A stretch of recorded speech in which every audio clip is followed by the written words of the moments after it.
Hey everybody, this is Silver Spook, and this is the Silver Spook video about Crowd Strike, Crowd Stricken, seeding your own destruction, and the crumbling matrix that we will now be talking about. Um, you probably know about this by now. Uh, if your if your Westoid computer system is functional, if you can hear me, just if you can hear me, type SOS in binary, okay, in the chat. F's in chat for F's in chat for the system. F's in chat for the man. Um, but yeah, if you, I hope that you have not suffered the catastrophic consequences of this too directly. Obviously, many people have. In case you don't know, if you live under, or if you live in a remote village, somewhere like in a pre-contact civilization or something, or you live literally under a rock, you haven't heard about this. You don't have a phone for some reason, or a computer, or a screen anywhere in your vicinity. Yeah, there was a planet-wide outage of the Microsoft operating system, particularly for corporate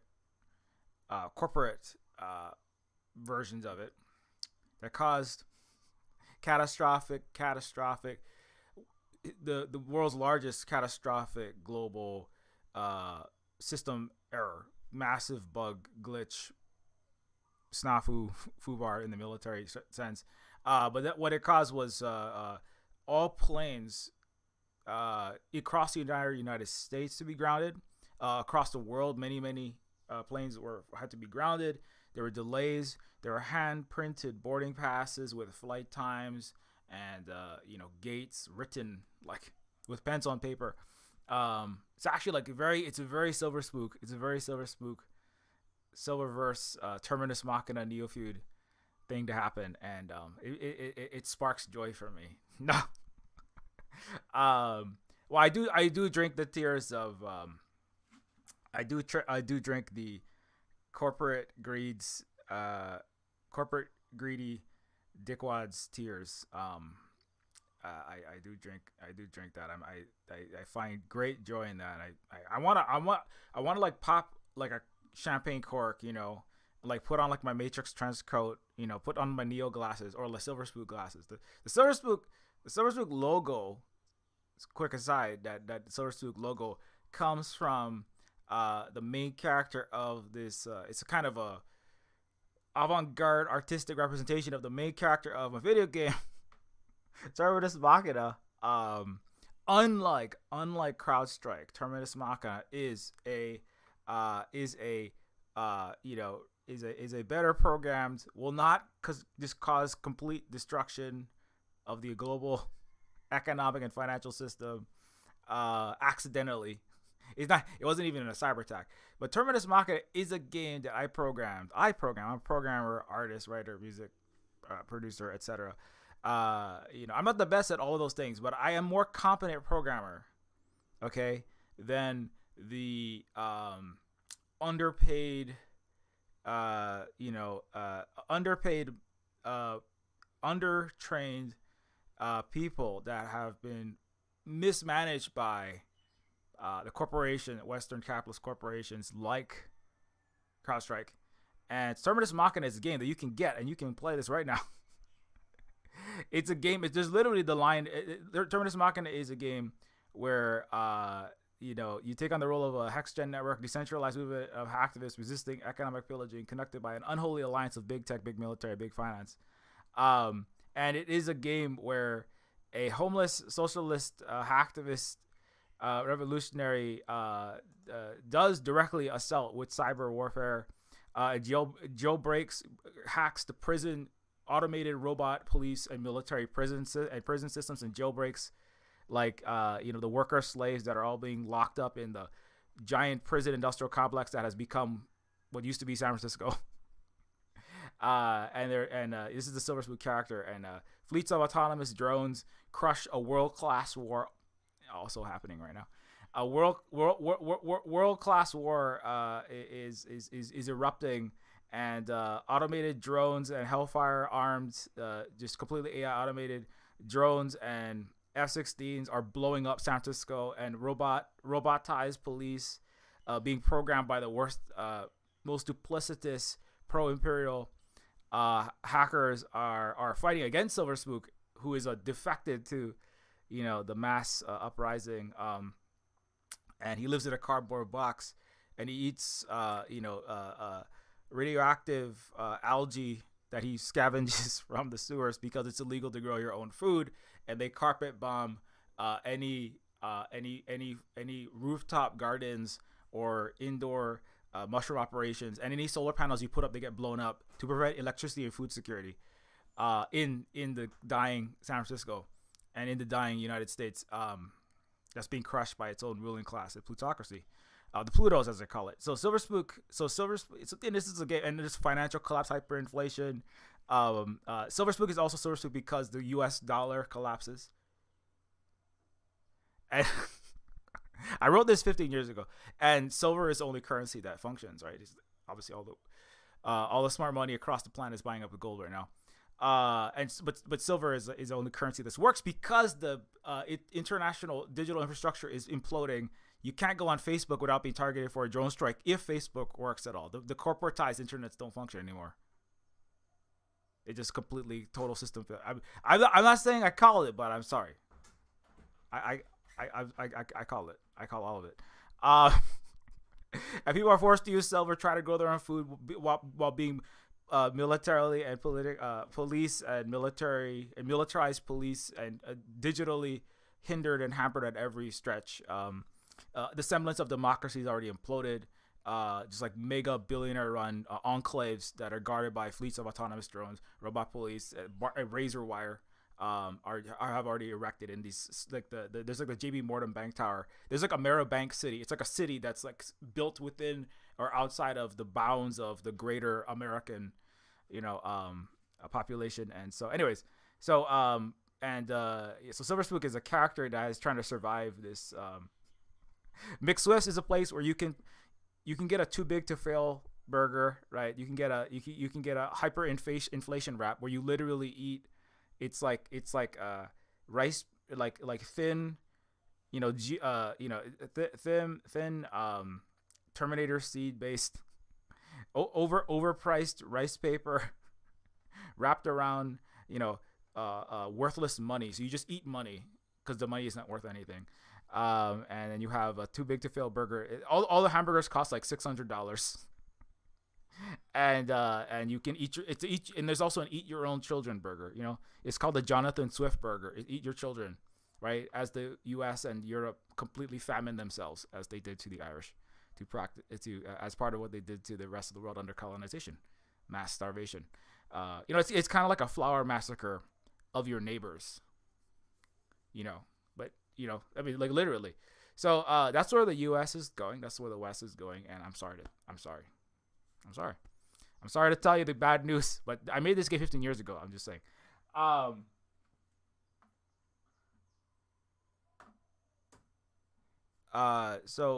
Anyways, I'm not saying that literally.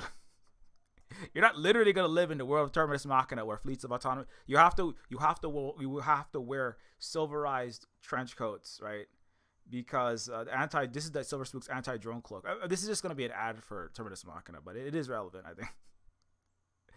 The DIY augmentation you can create that renders you invisible to predator drones. Security style plus the 999 fine silver threaded throughout works as currency in hyperinflationary pinch, while aluminum tinfoil hats gather a patina of infamy in the countercultural community. Serious renegades, activists, and citizens concerned about winding up in the president's drone kill list. I mean, just watch out. You're gonna wind up on the drone kill list. You do anything, right? I mean, you're already on Boeing's hit list if you talk smack about their malfunctioning planes, right? Let's put CrowdStrike ridden Microsoft software inside of an already malfunctioning Boeing 737 MAS system and its fuselage having like catastrophic, riddled with termite eaten through with mechanical defects because they completely gutted the quality assurance team on Boeing. I mean, I'm just waiting for I'm just kind of happy that all the planes didn't crash. You know, you got everybody lucked out. You know, you could have had 7,000 crash planes, and things would have ended a lot faster, right?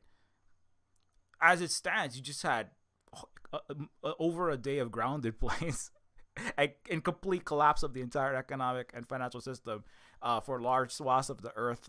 All of the Western allied ones. I mean, India. Hey, you know, I know America is going. Hey, JD Vance, you're gonna have your pocket Indian in the. You're gonna come be part of the be part of the matrix, right? Join Agent Smith's man. But you know, I mean, I don't know how that's gonna go for you if the United States crowd strikes all of your economy and finance every 5 seconds. I'm sorry, every 5 months. I don't know how that's gonna work out for you. Saudi, you might want to rethink about your stats. Egypt, Saudi. Speaking of drones, Yemen's also coming for every. That's coming. It's happening right now. We'll come to that. But anyways, let's come back to the point, which is that so Terminus Machina is the world in which, and there's a literal Marx quote where the seeds, the system contains within it the seeds of its own destruction. That's how the Terminus Machina game opens, right? There's a video of everything I just described. Mass unemployment, 90% of workers are shoved out of offices. Doctors, lawyers, ex-nurses, ex-office techs are scrambling in the street, bread lines running out of bread as AI robots replace all jobs, and there's no solution to that because you're under a system where money makes all decisions for itself, and not there are other ways to manage technology, but you're not in that place where that any barely sane, barely even remotely moral, remotely efficient system exists. So you are in a Terminus Machina. You're in a terminal machine death spiral, right? That's kind of what Terminus Machina is. Terminus Machina is a reference to Deus Ex, sorry, Deus Ex Machina. It's like because Deus Ex, this is a mod of, right? It's also Elon Musk's favorite game, and Elon Musk just tweeted out a Matrix, a really bad AI generative AI spicy autocomplete Matrix reference today. Elon, I'm like the anti-Elon. We like the same game, completely got the wrong message from it. Elon completely got the wrong message from the game. I don't know what he thought. Making low poly, untreated steel, 1990s looking video game cars with 200 polygons was a good idea. Elon got that. I should make Cybertrucks that have 1/10 the carrying capacity of a Toyota Hilux at 10 times the cost and make it hyper rusting, right? That was Elon got something bad. I don't know what he figured out from playing Deus Ex, but what I got from Deus Ex was something very different, and the Matrix. So anyway, where was I going with that? So the drones, it's a world where you have everything at once, right? All of the problems coming together simultaneously. It's not really any one issue, right? There's culture issues, where there's a whole scene where people of color and migrants are fighting over like cans of pork and beans and corned beef hash and the last packets of dry stale ramen, right? From a food aid drop. I don't say who exactly, but I was just thinking like the Chinese and other international philanthropic organizations are dropping food aid from the air, right, into the United States, and the people, and so then you have the Washingtonians are a group that are fighting, like they're like the Republican National Convention attendee type people that are like the lower melanic people who think of these particular are the true Americans, what Americans would call conservatives, which is and then those people, the sons of freedom, the sons of Washington, the sons of Jefferson group, they are fighting with immigrants and people of color in San Francisco over over like the last few food aid drops from China, right, or from BRICS, some external entity. It's not clear who. And there's like a whole and Silver Spook has to try to go, hey, let's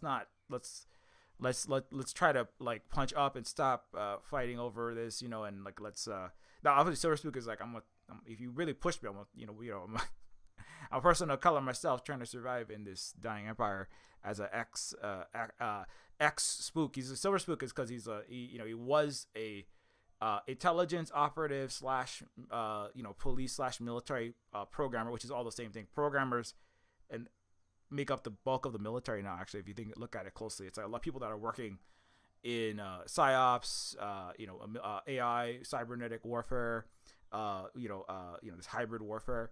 A lot of that stuff, it's not troops on the ground. Certainly in the U.S. military, they still have troops on the ground, and so Silver Spook is like an ex military slash U.S. government, et cetera, programmer that is now working for,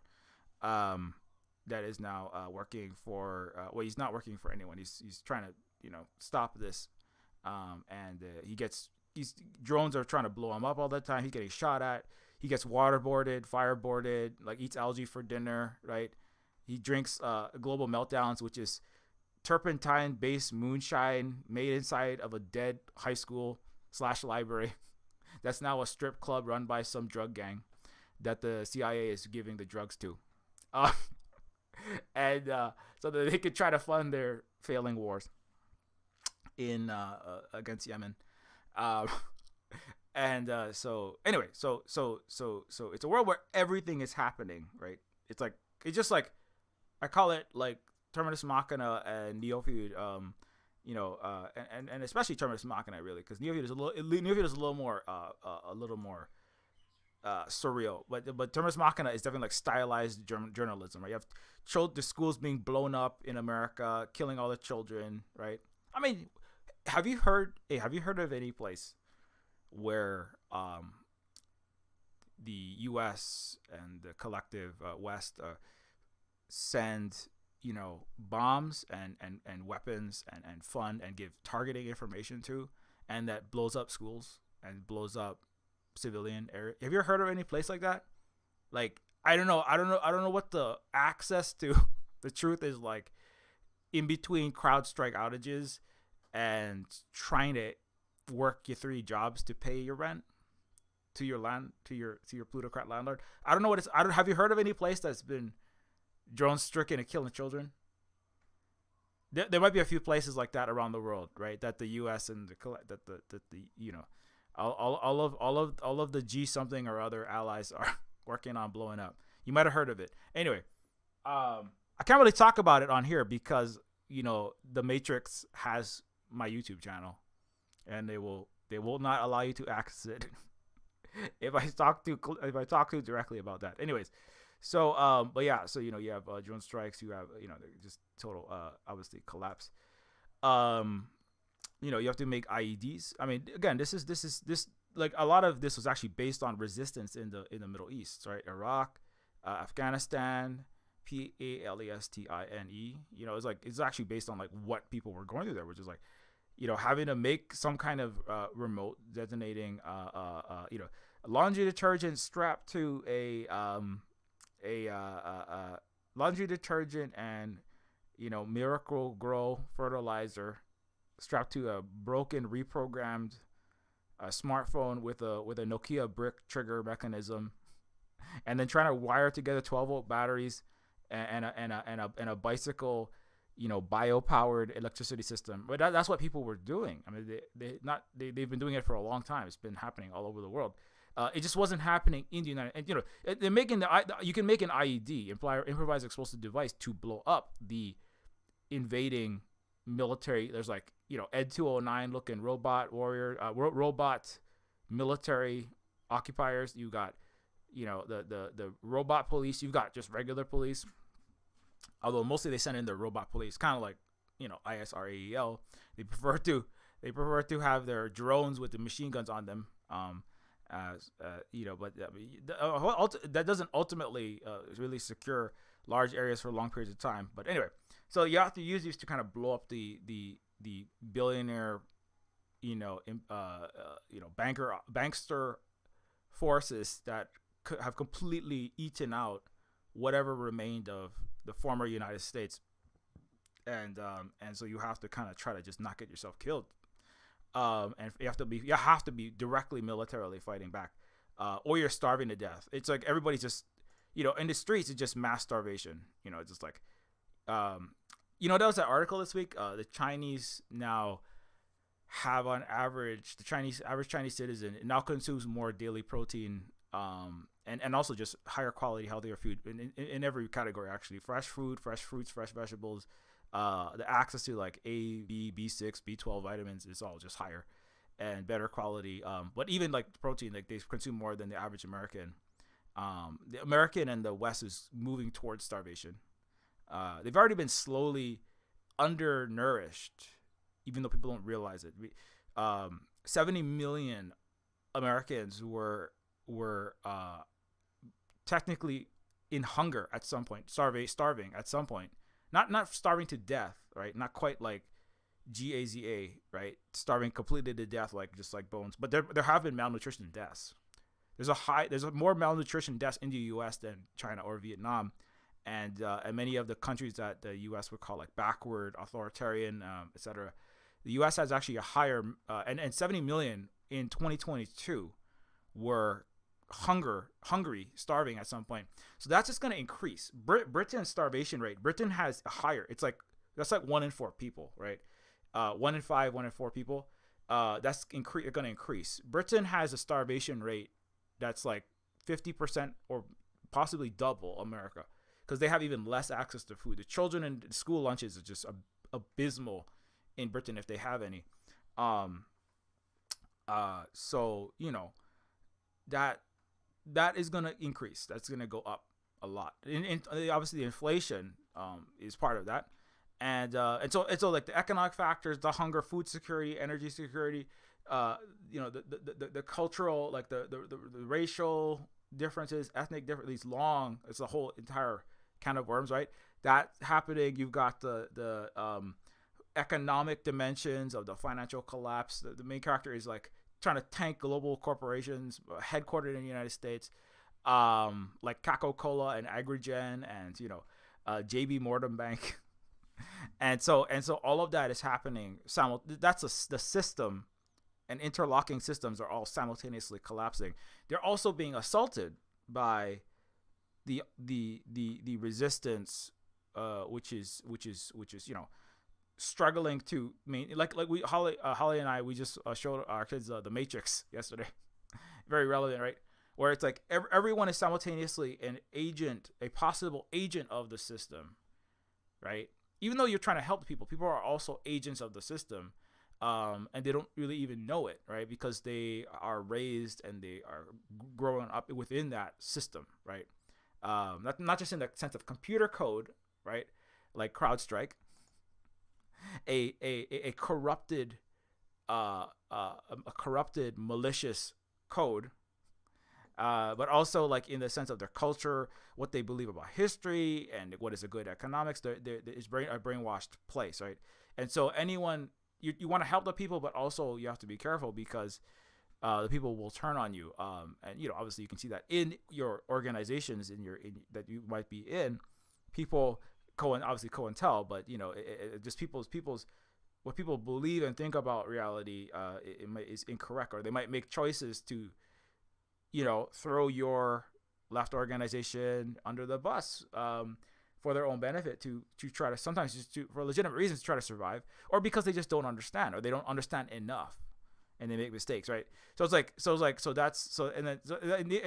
Terminus Machina is like HexGen is this underground, like they're like a socialist, a revolutionary, like Black Lives Matter plus Occupy. I mean, I was at Occupy when I was working on this game, against obviously banksters. So that's a big theme of it, a major theme within the game, because it was made in that 08, 09, 11, 10, 11, 12 era. But it was about the future, obviously, of what would happen eventually. And so, And so the popular resistance of varying ways to the upper crust, like the complicated struggling, can't quite understand it, like the attempts and the failures and attempts and the failures. The elite trying to subvert and infiltrate the masses trying to infiltrate and subvert the elite. I mean, and then you have so there's that whole back and forth intelligence operations, like the drug element. You have this totally. I mean, there's a drug called like fast food that's like when you consume it, it tells your brain receptors. You actually you inject it straight into your brain stem. Like you take a giant needle, insert it through your nose into your brain, and the fast food is kind of like COVID. It goes straight into your brain. It goes when you insert it into your brain.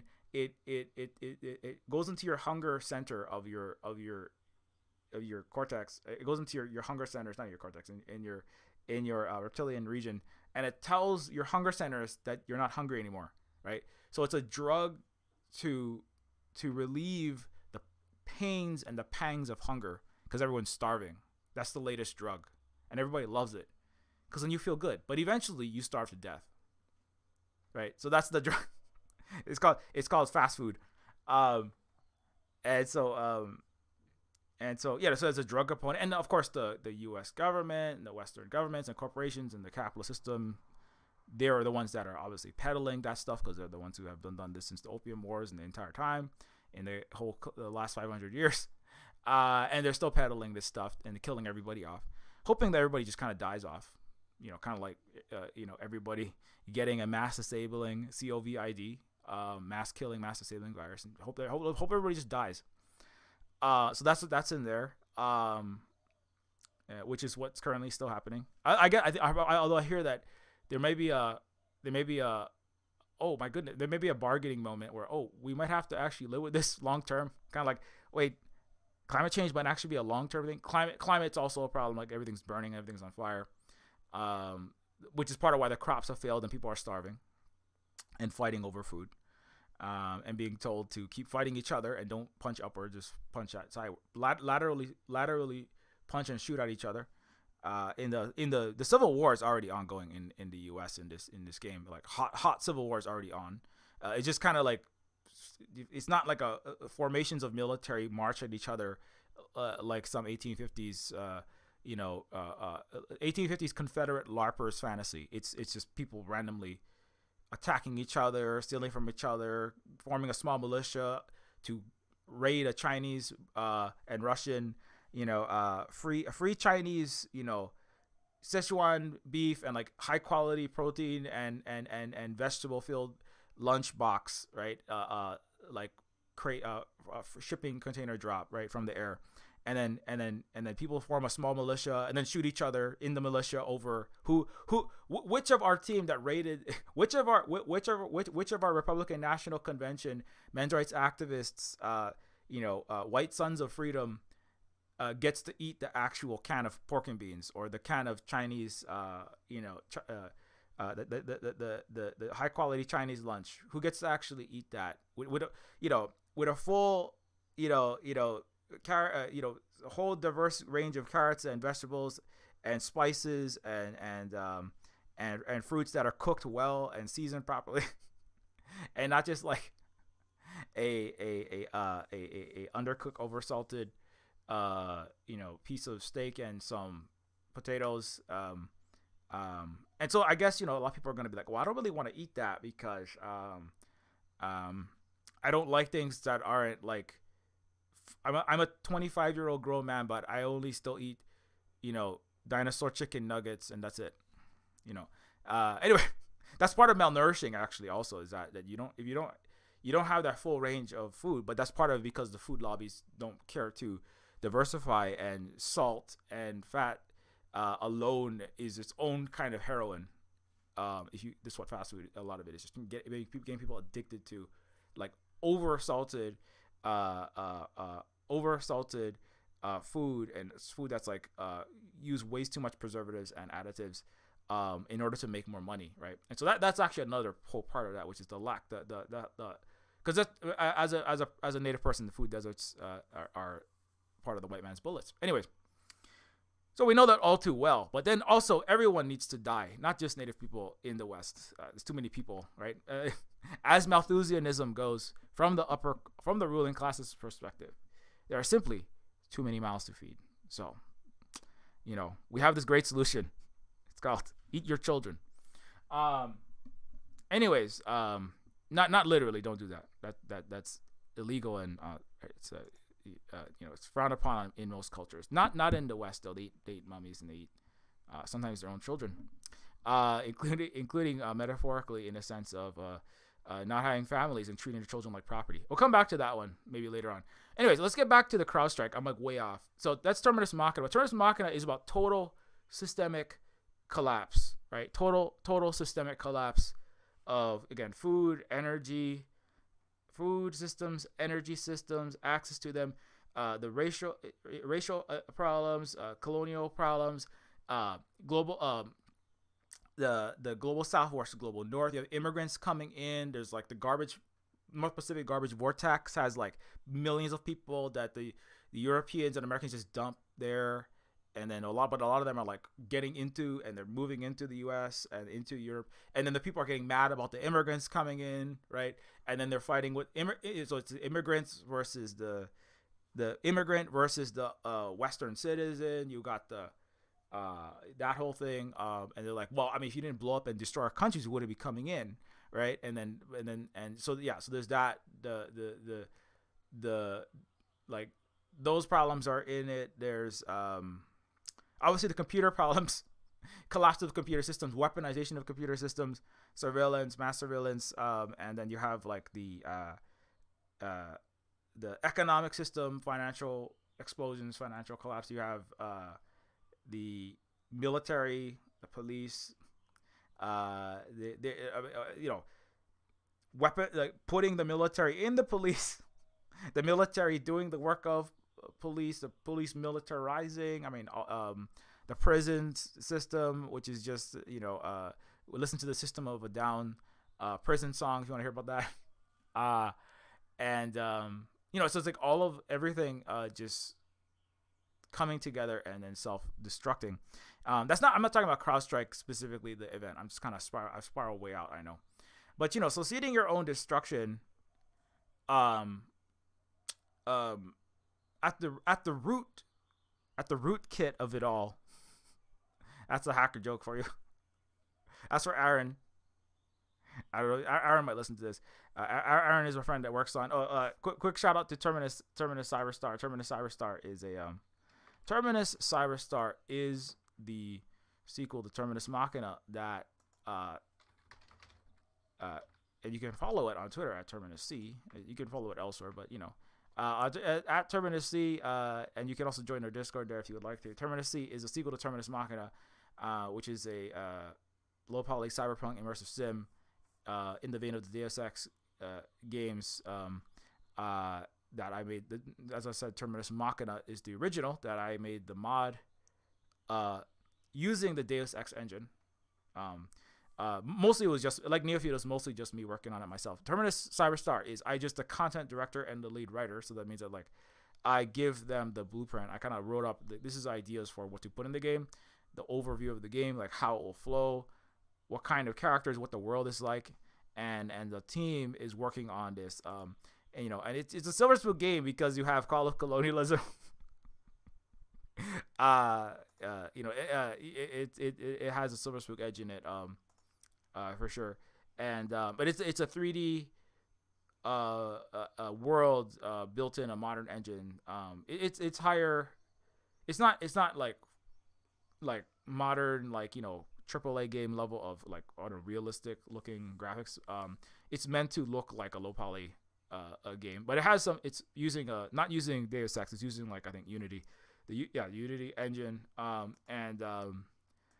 But it's a world that is in line with the Terminus Machina world, but it's set in a different place. But it's still set in the universe of the Neofeud Terminus universe. That's all technically one. Anyway, the second ad aside. Okay, so Crowdstrike. So Crowdstrike. Back. Let's come back to the present. CrowdStrike has, of course, as I said earlier, caused catastrophic damage. Now, because of this, the system, the system update. And I think the exact details are that there was a update, right? That is the antivirus. So this is a security software like McAfee, right? This is like CrowdStrike is a cloud based, which means like that's a whole layer of reduced robustness, lack or increased vulnerability, which is having all the information stored in a cloud. The cloud just basically means like corporate controlled servers that you have to remotely with your phone or your laptop or your computer access, right? In order to get the functionality you want, right? So like, for example, like just another example, I'm really used to working not in the cloud. I'm used to working on like the applications that I use are running on my machine. I don't require cloud access, right? Obviously Twitter you have to, but social media it's kind of it's social media you kind of have to. It's international. You need the content being created and you need the input and people's material being posted from around the world. The cloud or the international connectivity is the functionality. However, well, like just as another example of a different game that I work on, like Adventure Game Studio is the system that it is the engine, like it's the software that I use to create Neofeud, right? I'm working on Neofeud 2 right now. I'm still working on it, right? As a game developer programmer. Like I said earlier, I'm gonna outprogram a multi-billion-dollar software company, CrowdStrike. I already have, by having functional software that doesn't cause catastrophic blackouts and potentially trillions of dollars in lost revenue, depending on how bad this is. And also just doesn't break like at that level. So Neofeud was made though.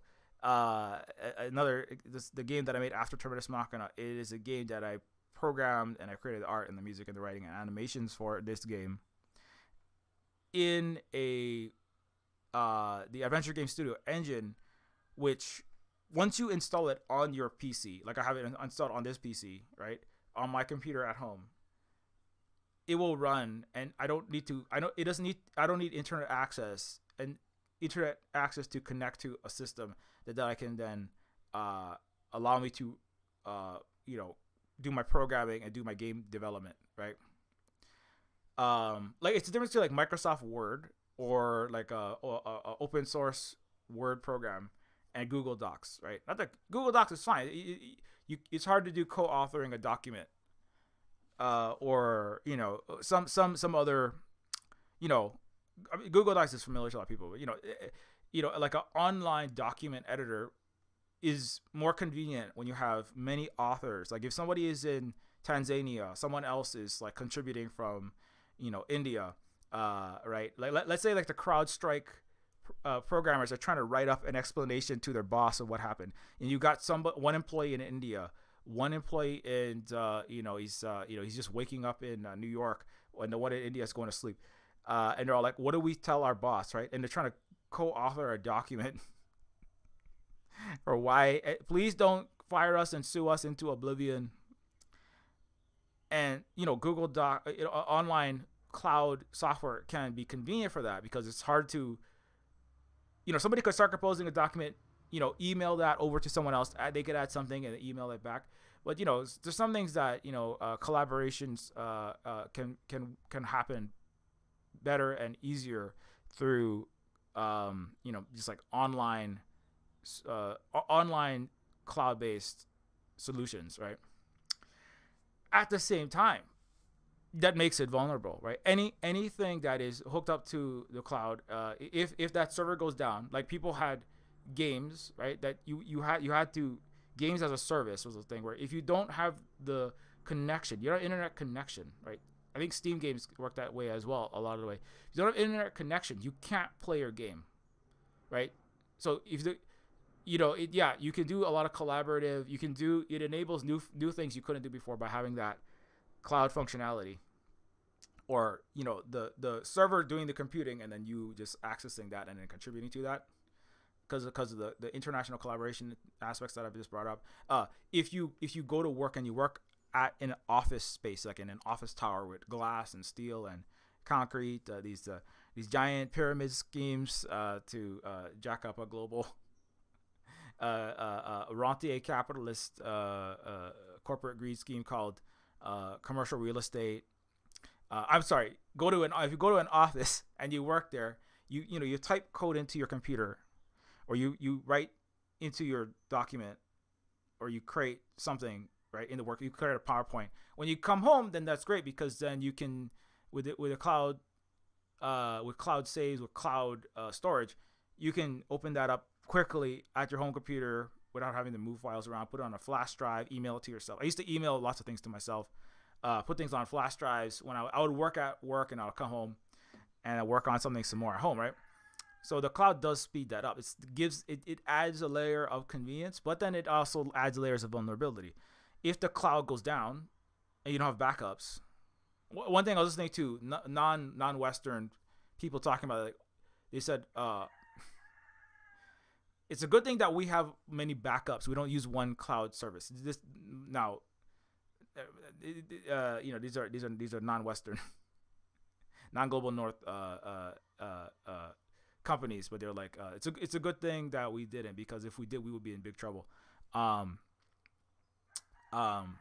U.S. is number one enemy, anyways, so you have to. I mean, that's one thing for people to consider. I mean, another thing is that, like, I try to back everything up that I do. I have like backups of Neofeud 2. I just backed it up recently on external air gapped, meaning like I have like a terabyte hard drive that basically is disconnected from the internet, from any computer. You can't access it from anywhere, right? And that hard drive is even with the power surge, will be disconnected from that. Yeah, and knock on wood, we don't want power surges, but anything that happens to that, anything happens to the internet, anything happens to my PC, anything happens to everything else, it will not impact that the 6 gigabyte. Neofeud 2 is 6 gigabytes, 7 gigabytes. So it's like that 7 gigabytes of data will not be impacted, because it's completely disconnected from any computer and the internet most of the time, right? Except when I want to restore something that I lost. I recommend people do that. I mean, to be honest, like, I mean, anything that's really important, you don't want to, I wouldn't play around right now.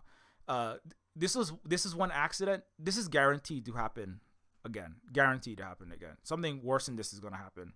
This is not even an attack. CrowdStrike even admit this is not an attack. This is just our own corporate incompetence. This is our own corporate screw up. I mean, that's just capitalism. I mean, you're just eating yourself. I mean, it's cannibalization, right? That's part of the system failure. It's the system of the economic structure of the undemocratic, kakistocratic, the most malicious, most immoral, least qualified, most incompetent people running everything, like Elon, who still doesn't know, right, how to make a truck that operates 1/100th as well as a Toyota Hilux, right, which was made decades ago.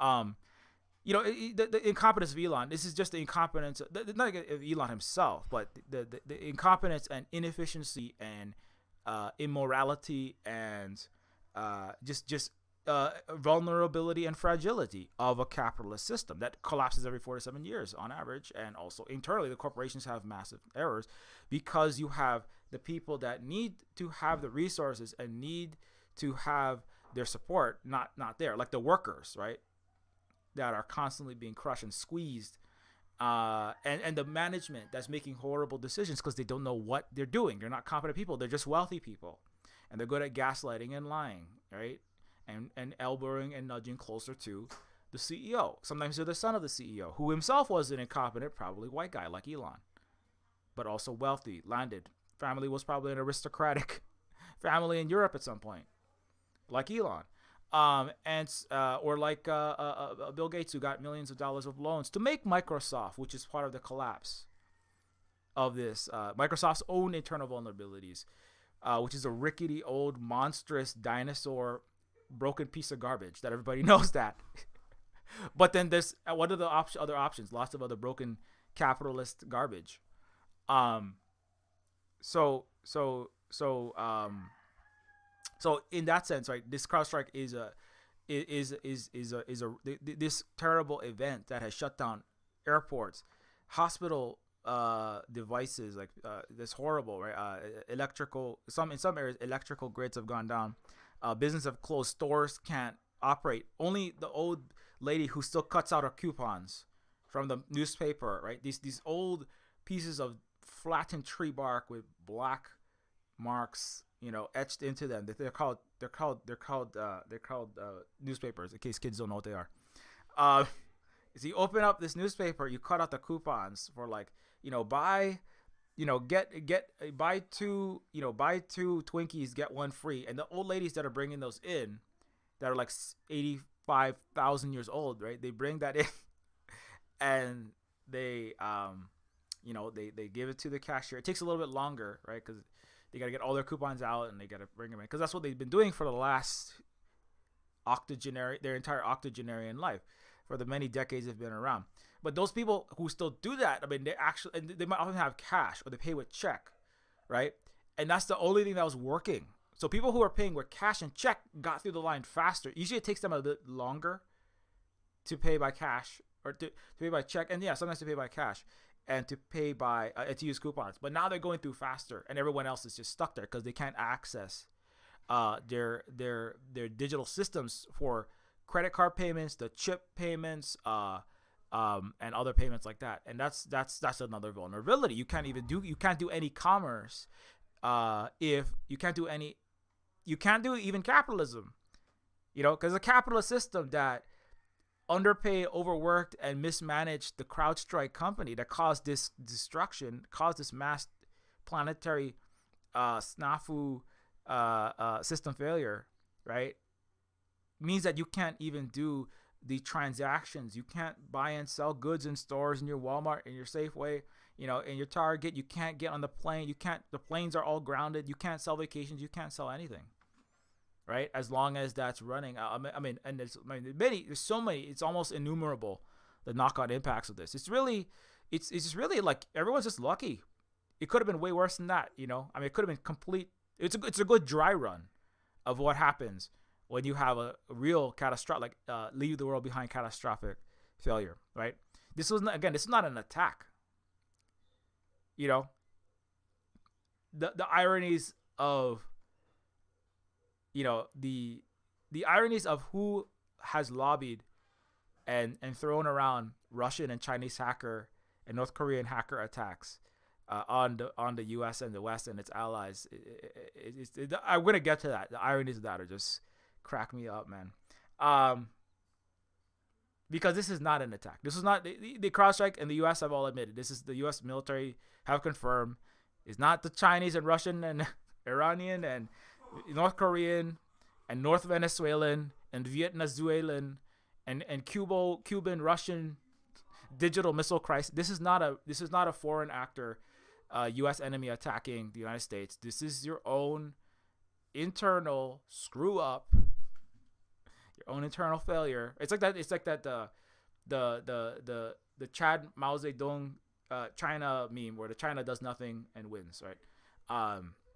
That's literally what happened. You screwed this up. Now I'm sure they're gonna try to do something at some point. Western media, right? Western, GNOCIDE, complicit, horrible imperial media is gonna Western media is gonna say some nonsense, I'm sure, and they're gonna pin something on, the people they call their enemies. It's gonna be like, but it's an internal screw up. This is an internal failure. They have to admit it now because it's too obvious. Everybody knows it. All their own programmers. The thing is, I feel like if they tried, there's a lot of core programmers that are running Linux. Somebody said like, there's a 70-year-old guy who has like 50-year-old, Reebok shoes that are like have holes in them and he wears the same T-shirt that he's worn for the last 30 years, right? And he's the only guy that can fix these problems at your company. So if you don't have that guy, if you don't have that 70-year-old like guy who's wearing like a Grateful Dead T-shirt and he knows this Linux, right? And he probably like doesn't use computers at home. He just has like like gardens, and then he comes to work in and fixes everything, right? If you don't have that guy, your computer could be completely broken. They say if you're using like BitLocker, there's some systems that you can use that are like secondary systems that help your corporation be more safe and secure, right? That's the irony of this. CrowdStrike is a security antivirus, right? Computer security company that is desecuritizing, causes the American Western capitalist corporate computer security company is the greatest threat to international, complete global computer security in the world. It's beautiful. It's like chef's kiss. I love it. It's the best thing. Like I couldn't have written it better. That's like literally. I was just writing something like that, and I'm like, thank you, America, thank you, Western, world, for writing this beautiful piece of Silver Spook fiction and making it real. It's like, if you build it, they will come. Like if I dream of the collapse of the West, it will make an even more beautiful one for me. Thank you so much for that. Anyways, so CrowdStrike, I'm not saying I want you to suffer all this terrible damage, but I mean this stuff, this has to go. This is part of a process of ending an imperial colonial capitalist system that I will talk at length about in other videos that you can watch, like the last one I put on this channel about anti-imperialism from a Hawaiian perspective. So, but let's get into the details though. Okay, so around 1 billion computers are brick worldwide, mostly corporate ones. This isn't just an online service going down for a few hours. Every affected computer needs to be rebooted in fail mode and have a driver manually removed. So this is some of the details. Everybody got this image on billions of computers displayed this facade blue screen of death. Like this is like gives me the feels, because I love my 90s and 90s computer tech. I'm such a retro wave paleo media nerd. I mean, it's just like that's just what I grew up with, as a millennial. I like Neofeud. I mean, this if you play Neofeud, right? I have Neofeud has like Sega Genesis. Neofeud has Sega. Where is it? Neofeud has retro arcade game boxes, in it. Again, it's more surreal, right? But it's got the where's the arcade? There's the Enter Genius box. I have Sega Genesis in the side of the. Where is my Sega Genesis? I got telephone booths, there's like Sega Genesis in the side of. Yeah, there's like the build in the side of your building. You've got energy meters that have Sega Genesises for the power meter. So I love my retro tech. So as everything is crashing, it's great because the blue screen of death is like, I got that all the time when I was younger. I still get that sometimes, right? But the blue screen of death, I don't like it. It's not a good thing, but it's like it definitely gives one. It's like the whistle and the hiss of the 14.4 modem. It's the song of my people, my digital people. Song of my people is Kuha Aheo in Hawaii, but Liliuokalani's anthem that she wrote for prison when the U.S. overthrew our sovereign, socialist, anti-imperialist, non-capitalist country. But the song of my digital people is the hiss of the 14.4 modem, and the and then the boom boom, like the Windows 98 crash sound is also a Neofeud, and I love that sound because it reminds you of the time I was playing Tomb Raider, and then I tried to install a patch, and then it exploded my computer. It reminds you of the time I was playing Deus Ex, right? And then I didn't properly. I accidentally downloaded Winamp, and it was the wrong version, and I tried to install it, and then boom, and then you got a crash error. Or like all the time I spent programming in the 90s and the noughties. I cut my teeth programming in the 90s and the 90s. I'm in my free time, I'm working on like in my fun time is when I'm done working on video games professionally all day long. Neofeud 2, promoting Neofeud 1, and all the other stuff. doing streams like this to promote and maintain Silver Spook presence and educate people. What after I'm done making games all day, then my free time I make more games. I'm actually making I'm making a Counter-Strike mod where you play like anti-imperialist, anti-colonial Arab axis of resistance against the collective West and invading and trying to bomb children and shoot them and but it's I'm making that in Counter-Strike 1.3, which is a early 2000s game. So I like I'm all about that stuff. Like that's why I said like Terminus Machina is like a retro style game, because that's just like the era that I played a lot of games. That's what I remember. The games are updated for the present, in terms of politics, in terms of like a lot of the quality of life. What do you call it? Quality of life modifications, or QOL, right? Or it's like Neofeud is not as hard. It's not as frustrating in terms of like if you screw up, you don't have to restart the whole game. So there's some things are improved, but in terms of like a lot of the aesthetics and a lot of the a lot of the references are for people that are I'm 41. Anyways, so all that to say that people are getting this error message, and I'm very sorry if young people probably are like, what the hell is happening? Old people that are older than millennial and the borderline, the hinterland, Gen X, millennial, zennial age, right? Anyone older than like 40, early 40s, and anyone younger than like 30 is probably like very confused right now. Because I mean, a lot of young people programming, like there's this brief window where like there was a lot of people programming, and that was like a big thing. Computers were like the thing, and like understanding how computer systems work at a base level. Like I had to do assembly code. Oh my god, it's such a nightmare. C++ is a old language. It is like, if you think of like all of modern digital infrastructure as like onions, an onion, right?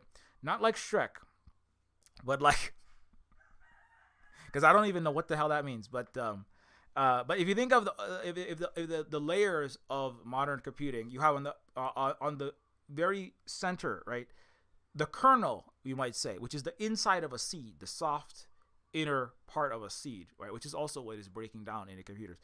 You have like binary code, obviously, or like the very base of binary code. Computers only understand zeros and ones in the based upon the properties of quantum mechanics, and electrons, and the Turing machines that make up all traditional computer technology, except for like quantum computing and that kind of thing. There's a base level that you had to understand, like the Matrix. A lot of the Matrix images, this background image behind my title text here, right, is actually a screen grab from the Matrix. And the Matrix is the screaming green, which is like the old computers had to use. You have to use green text on black because it was energy efficient, and it was just energy efficient and simpler to display in that way, rather than having like, because when you're just displaying white with black text, right, you have to use a lot of energy to put out white compared to black, right? And like the older systems, they were just trying to have basic functionality. So a lot of them it was black with white. I mean, there's a lot of reasons why it's black with white projected. If you're looking at paper, like physical paper, like that's why if you look at a book, right, you'll have white pages with black text, right? Or like yellow pages with black text, right? Because that's simpler to display. But anyway, this is it's not really here nor there. But I mean, I'm just talking about like the aesthetics of the Matrix, and the aesthetic when you type, if you go to your Windows search and you type CMD, you're gonna get a command prompt that's the original, the layer beneath the outer layers upon layers of the onion that is modern computing, modern digital systems, right? The binary layer, the assembly layer, you have that's a very low level of programming, and you have like C++. These are used to program like a lot of Windows, a lot of the basic structure, the underlying engine of Unreal Tournament. That was one of the Unreal Tournament, Half-Life, Doom. I believe these were definitely Unreal was C++, and Half-Life. The internal engine is C++. A lot of the code that came out in the 90s was that. That's a layer. That's like one or two layers outside of the binary layer, right? And then outside of the C++ layer, you have JavaScript. Like a lot of the code I did for coming back to Terminus Machina. A lot of the code that I did for Terminus Machina, I did it in the JavaScript layer, right? It's actually called Unreal Script because Deus Ex was a modification of the Unreal Engine, which is another way JavaScript. I mean, this is not a free programming class, obviously. But so you have this layer. You have the layer of the scripting layer on top of the C++ kind of core engine application layer, or like the what was it, programs, like in the Microsoft Windows system, they were called programs, right? Apps came about later in the teens, right? It's kind of like Apple and the phone and the app world that's overlaid on top of this underlayer of the programs layer. But anyways, so there's so many layers, and it's not just like one onion. It's like webs within webs. It's like there's vertical layers where like you have binary, assembly, C++. Then you also have horizontal layers. So like if you have one app, like Half-Life and Deus Ex and Counter-Strike, and Unreal and Deus Ex, these are Unreal was taken and it converted into Deus Ex, right? And then I took Deus Ex and converted that into Terminus Machina, right? And so those are kind of lateral in a certain sense. I mean, yeah, they're kind of one that's built on the other, but they're also kind of like lateral because they're using the same basic engine, but just modifying the source code within that, or adding to the source code within that. Like in Terminus Machina, I added a map system, a crafting system. There was no crafting system in Deus Ex before that. I added like hunger statistics, new modifications, like a basic clothing attire system. There's none of that. I added like lots of the new characters and textures and skins, new level material. I added a wireless hacking system, drone strike system, automated AI police attacking you system, malware system. And so all that's kind of like, I'm not going up. I'm not going from binary to like I'm not going from like assembly to like C++ or C++ to a higher layer, right? It's kind of like taking an existing onion, right, and then making it red. It's kind of like I'm not like mixing so many metaphors right now, but what I'm trying to get at is that like modern computing systems are based upon like massive amounts of there's that image, right? What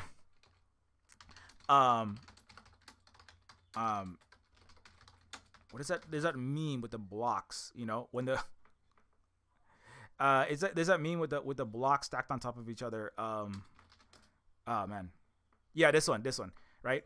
All modern computing, this is what it is, right? You have at the very bottom, you have the binary layer, you have assembly. Above that, you've got a project some random person in Nebraska has been thanklessly maintaining since 2003, right? Obviously.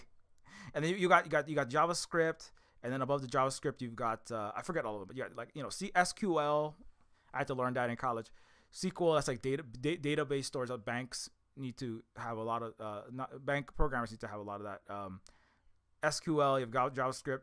Then above that you've got C#, or I forget where C# goes exactly. Then you got scripting, like you got Perl, you've got Python, you got Lua, you got all kind of other languages, and you've got all kind of different systems in various languages, programming languages that are stacked upon stacks upon stacks upon stacks upon stacks upon stacks. And then at the very tippity top up here is Twitter. You have like Twitter, you've got Facebook, you've got Instagram, right?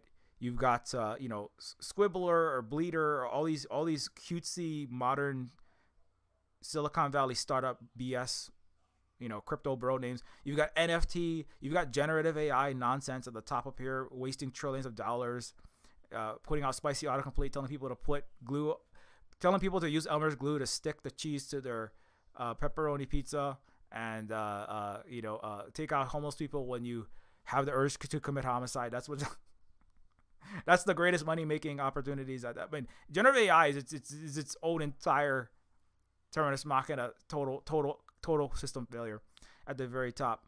ChatGPT taking civilization back into the Stone Age by making sure nobody ever gets educated again because they all rely on computers to think for them and do all their essays for them and do the essays badly. And that's at the very top, right? At the very tippity top. But underneath that is layers upon layers upon layers of every one of these layers can break, right? Every one of these layers has errors. It has unknown errors that has to be corrected constantly, has to be fixed constantly. So like when Elon took over Twitter, right, there were suddenly many outages and people couldn't log in. You had you remember staring at Twitter or staring at the whatever social media platform, you might have, not the only one, but when Elon took over, there's a lot of errors, right, that happened shortly after that because of the failure of the Neofeudal dynastic privileging the most incompetent fail son of empire called the capitalist system that put Elon on top, and he micromanaged. He fired all of these key people, right? He's not the only person that's done this. This is just routine. Like in the 80s, they would fire like half of the General Electric team, and then you'd have a bunch of problems in the corporation after that. In order so that you could say on paper that you suddenly increased profits by 50%, but all you did was nobody was being paid that quarter, and so the total revenue was suddenly compared to the salaries was suddenly higher, right? It's not just Elon, but I mean, just in general, that's what happens. Is you have horrible mismanagement. Companies could be way more efficient. Products could be way better. Twitter could have been up way more, right? But it wasn't because you had people come in and wreck by firing the key engineers, programmers, right? And then internally, people are upset about this, and they just like, you have internal sabotage because people are just like so mad. They quit the company and right? If each one of these blocks, something can go wrong, right? Just because people were mad. So many people were mad at Elon personally. But even before that, people are always mad at their capitalist abusive bosses that the profit is money, is revenue, is work, it's value that you, the worker, have produced, that your boss, your CEO, the shareholders, which are all millionaires and billionaires under a capitalist system, that's the Western system. And when you produce work, right, if you produce $50 worth of work, they're going to take 25 of that and give it to themselves, or 40 of that, whatever they can get away with, and they pay you 10.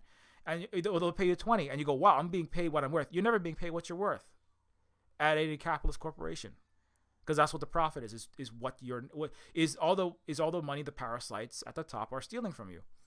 And so everyone is always upset in that system, right? It's very clear. Like there's other ways to organize, right? You can organize anti-capitalist worker cooperatives. You can have democratized workplaces of variety of types, worker ownership structures of a variety of types, right? Where you don't have the richest people in the world having money to control and determine, what to produce, how to produce, where to produce it. When you program code, when revenue happens because revenue is incurred because Twitter is selling ads, right?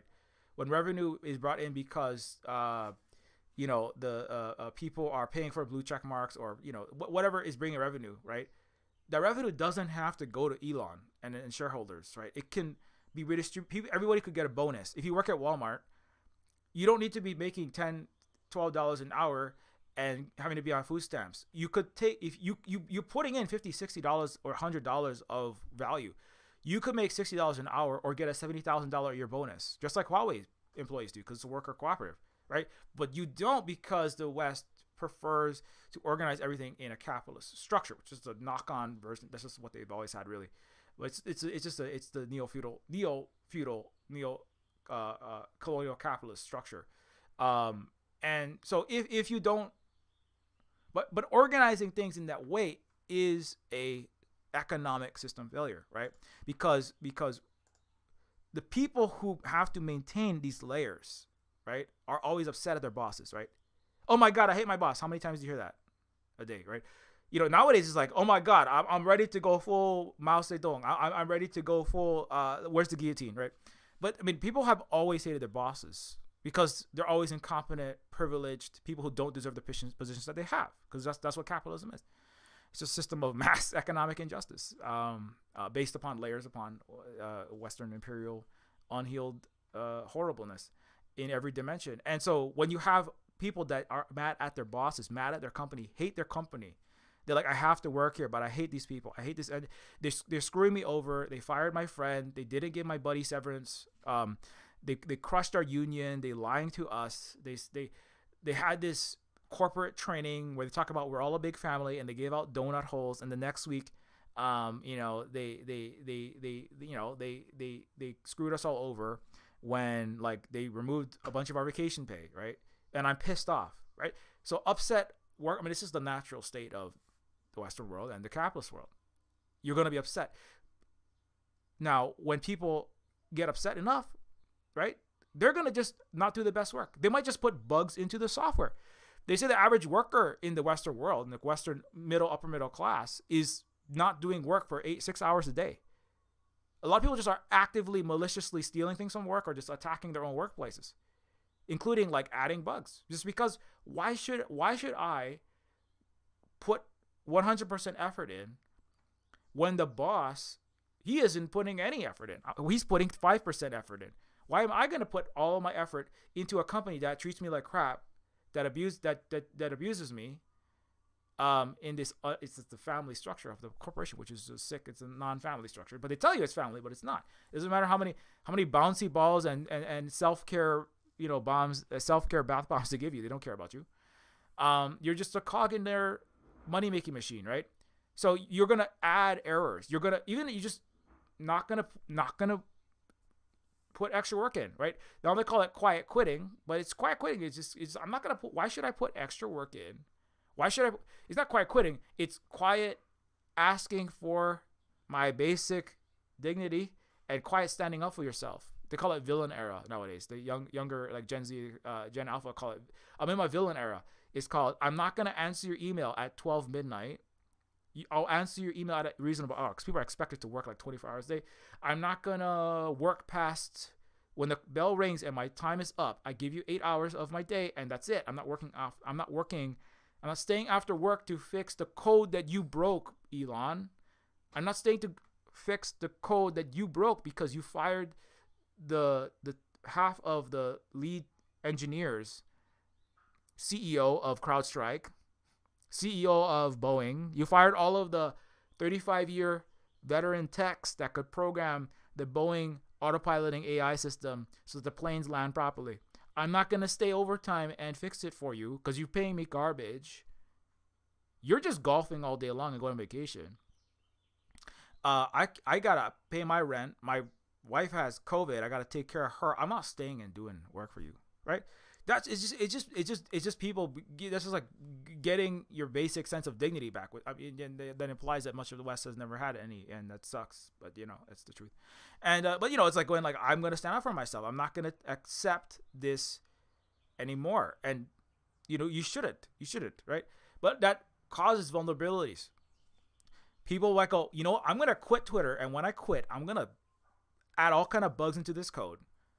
I'm gonna not update it. I'm gonna push this broken Twitter, and that's one reason. When you have a software that's crashing, and that you log into Twitter.com, and it says please wait, and then you have that spinning circle, loading for half the day.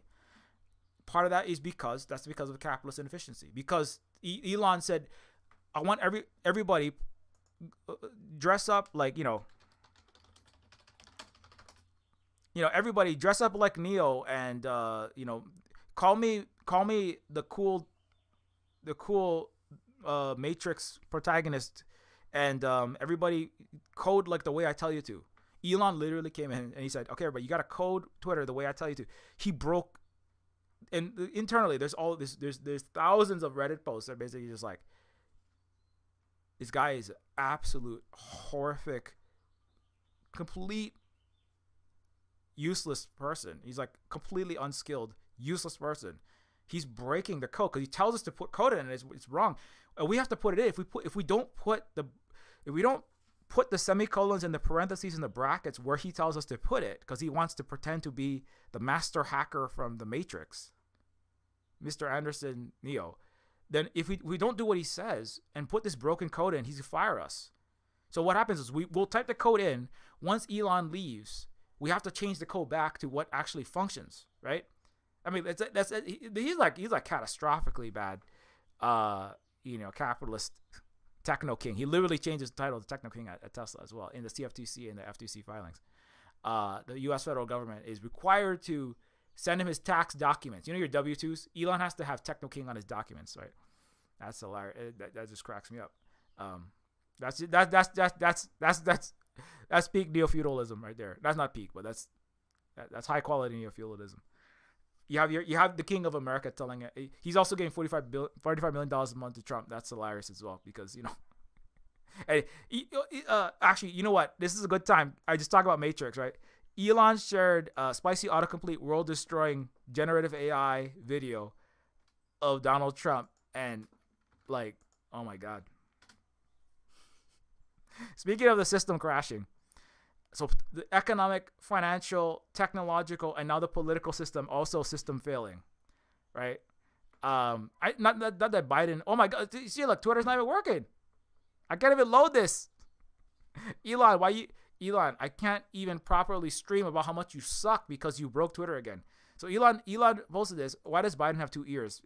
Don't use generative AI, please. Okay. Elon just posted this where Donald Trump stops bullets like in the Matrix, right? Fired by Joe Biden, and Elon reshared this around, right?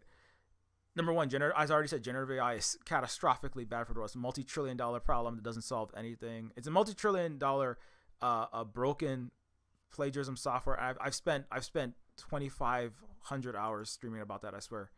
And we can go watch any of my other videos about generative AI that I have on that topic. Let me just find one and put it on the screen before I forget. How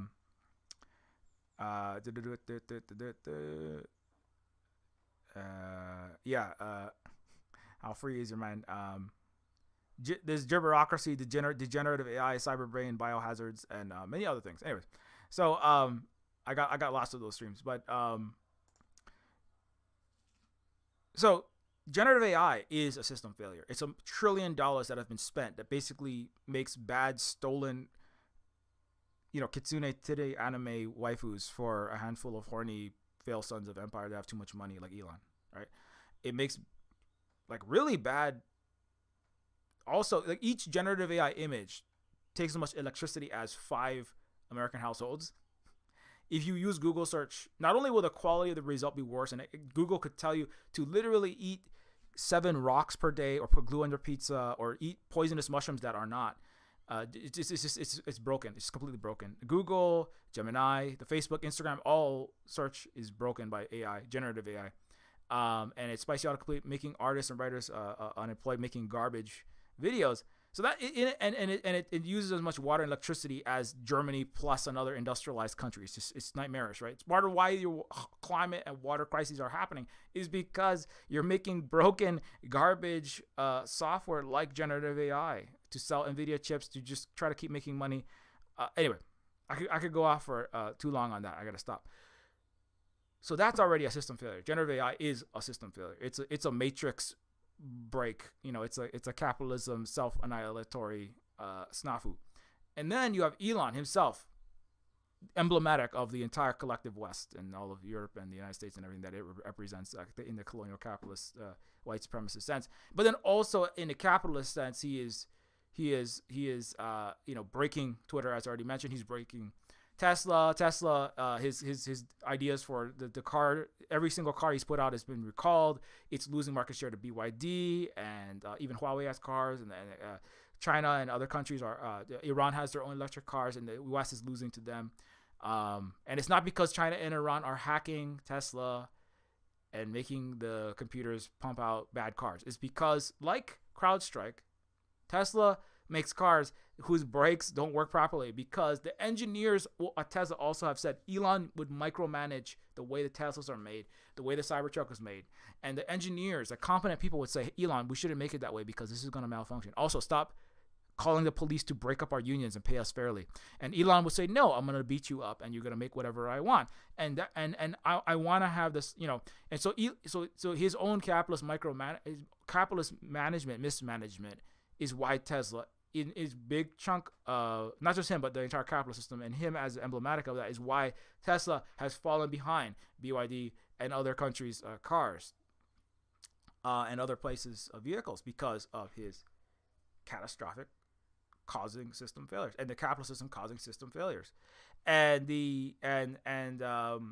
it's Twitter, and then the AI, and now you have the technological, you have the vehicular failure, you have the social media tech company failure, you have the economic system failure, and then you have the CrowdStrike international digital infrastructure failure, and then now you have the political failure, because Donald Trump and Joe Biden are not going to, like, if Neo is the one who is going to liberate humanity from the prison for their mind that is the digital simulation of the Matrix, which a future race of horrible sentient machines have imprisoned all of the human species into this 1999 version of Western civilization. I could put Western on. Our kids watched that and they were like, Agent Smith says, human beings, consume all the resources in one area. Unlike other mammals, they consume all resources in an area, and their only solution is to spread to another area and consume everything and destroy everything there.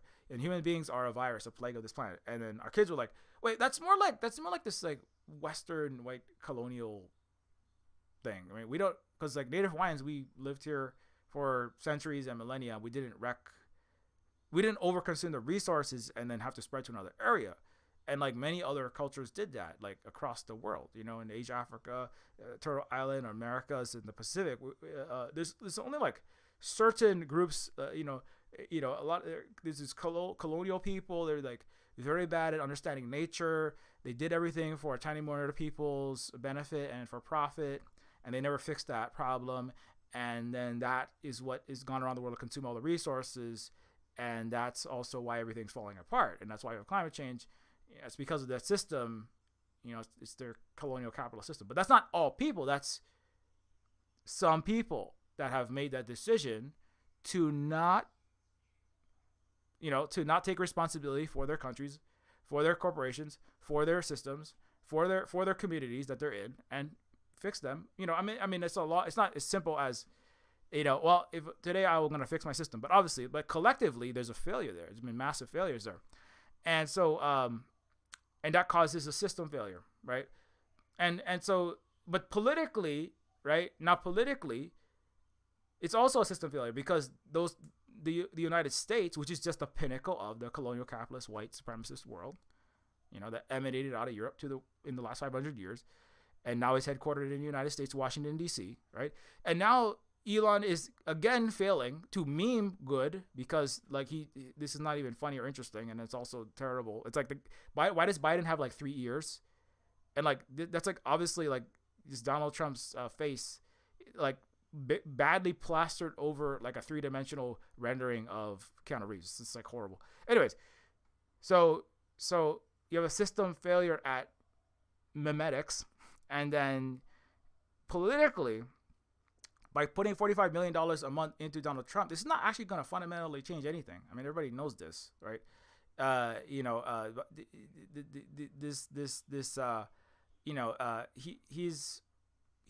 run the United States. It's unclear, like, what would be success, right?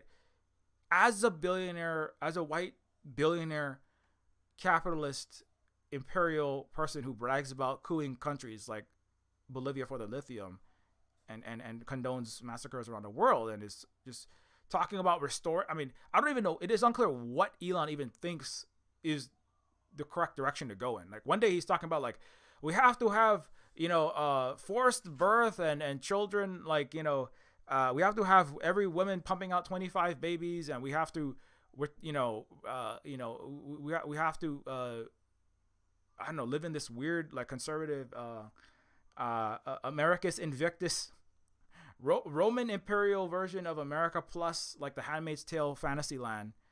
And then the next minute he's talking about like, well, what we have to do is, hold our hands up, stop bullets, and be part of like a trans woman's metaphor for being a trans person, because that's what Lily Wachowski is, and also a metaphor for global anti-capitalist, anti-colonial revolutionary forces, right? Which is what obviously Zion, the Morpheus.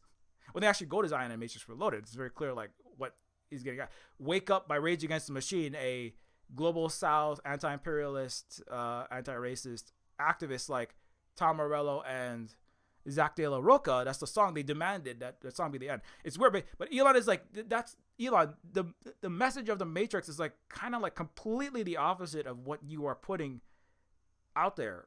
And then, it's like, and so like systemic neurological failure, not just from 6 rounds of Pirola and, what is the latest one? The latest variant, right? Is not just the flirt variant, Pirola, Alpha, Delta, Omicron, and Epsilon rotting Elon's brain, right? Along with Biden's brain and Trump's brain. They all got it. It's also just a liberal conservative Western brain rot, man. It's just like, what is even your point right now? What is this gonna do? Like, do you want the United States to maintain empire? Because Donald Trump's not gonna. He failed at that. Like, the U.S. Pentagon actually surveyed, because of Donald Trump's like tariffs, the sanctions that he initiated on other countries around the world, making the United States look so bad. He actually decreased the U.S. imperial control by 7 years. The China was set to surpass the United States in GDP and as a hegemon, as a superpower, or not as a hegemon, but as a major world power. China was set to surpass, by Pentagon estimates, the U.S. in 2035. After Donald Trump's presidency, that was reduced to 2028, so 7 years, right? He's not very good. Donald Trump didn't get any coups done. Elon Musk likes coups, but Donald Trump tried to coup Venezuela.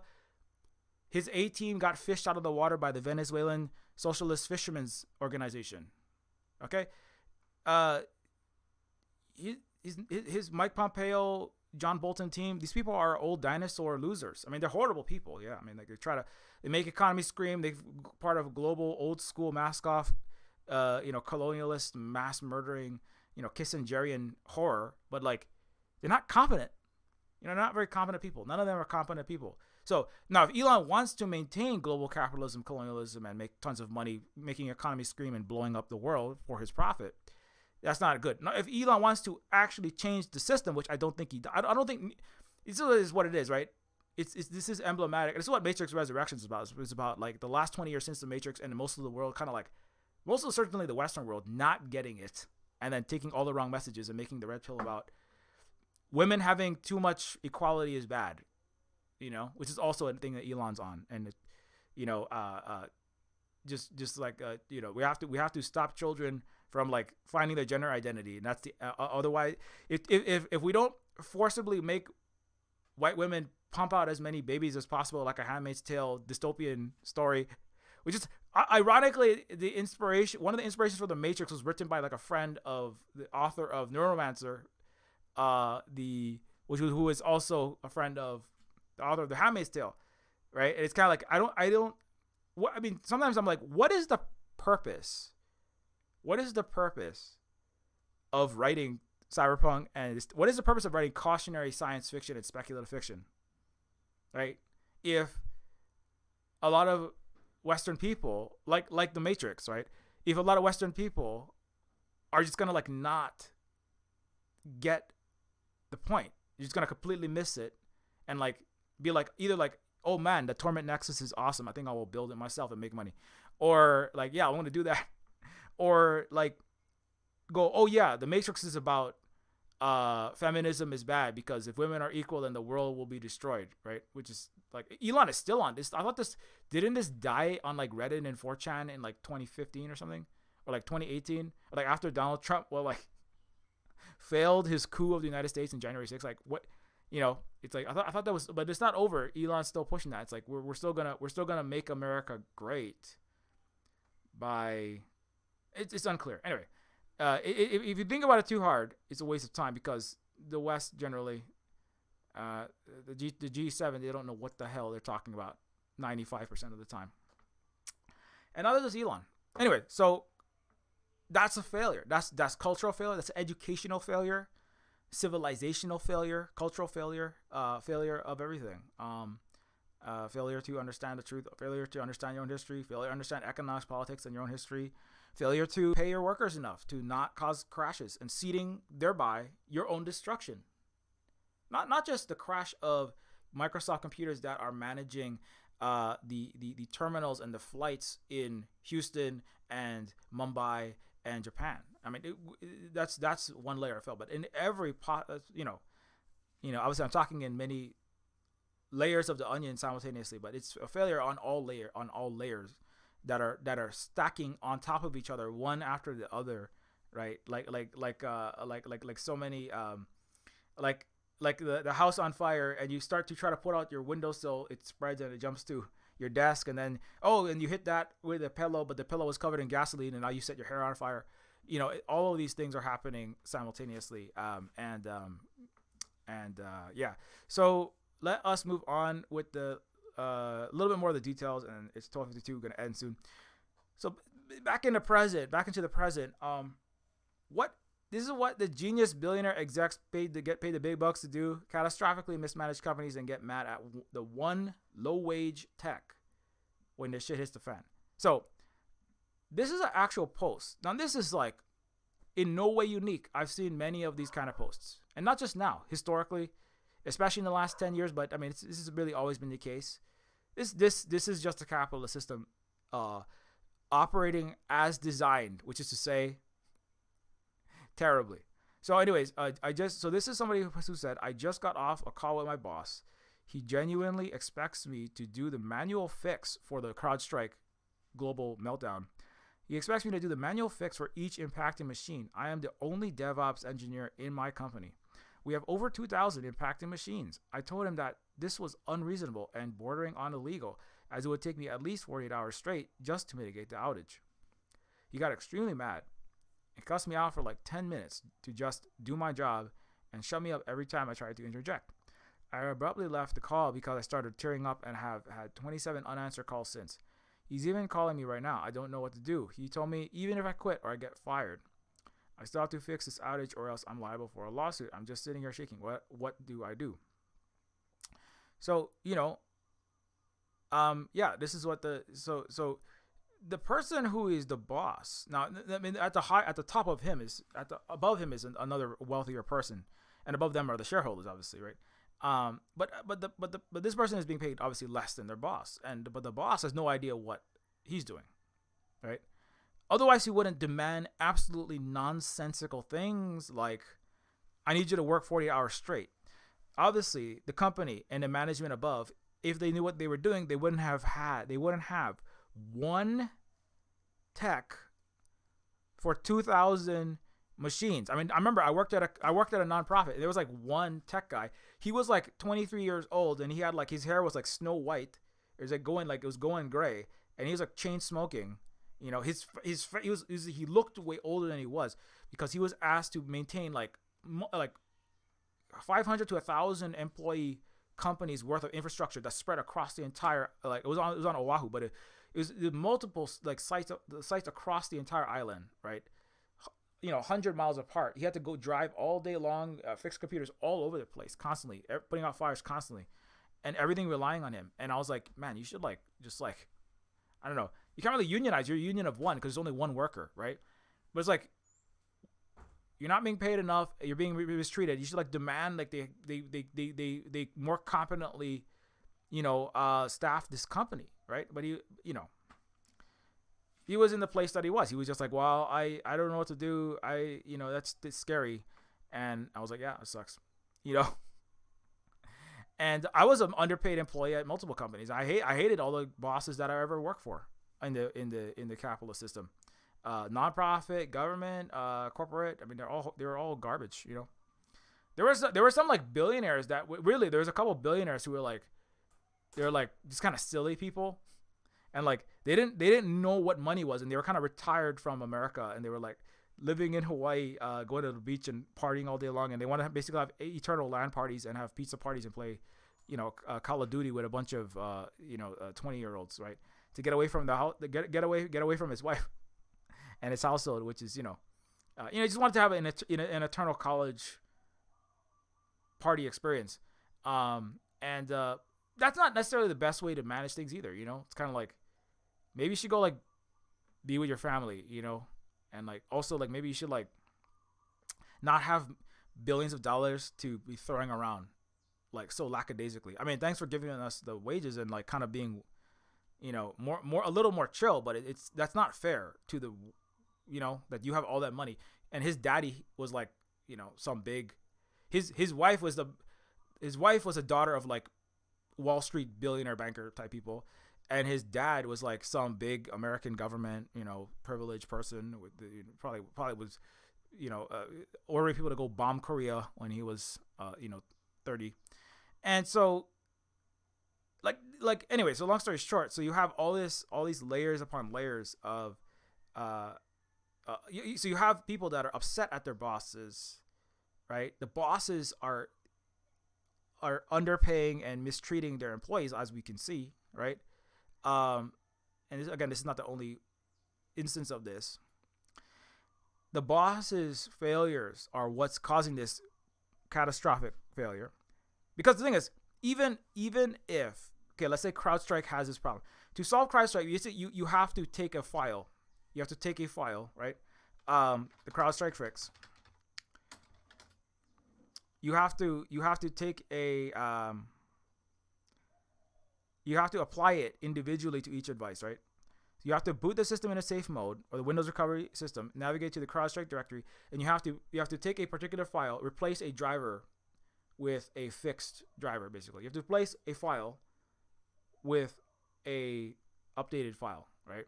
Because of there's so many layers. There's a forced update on Friday. They didn't have to do that, but they forced it through for some ridiculous reason. That's another failure of the company. And so if you put this file in, it fixes the computer. But you do have to do some work to do that. If you have to fix a lot of computers, it's gonna take a long time. If you have BitLocker, right? If you have BitLocker,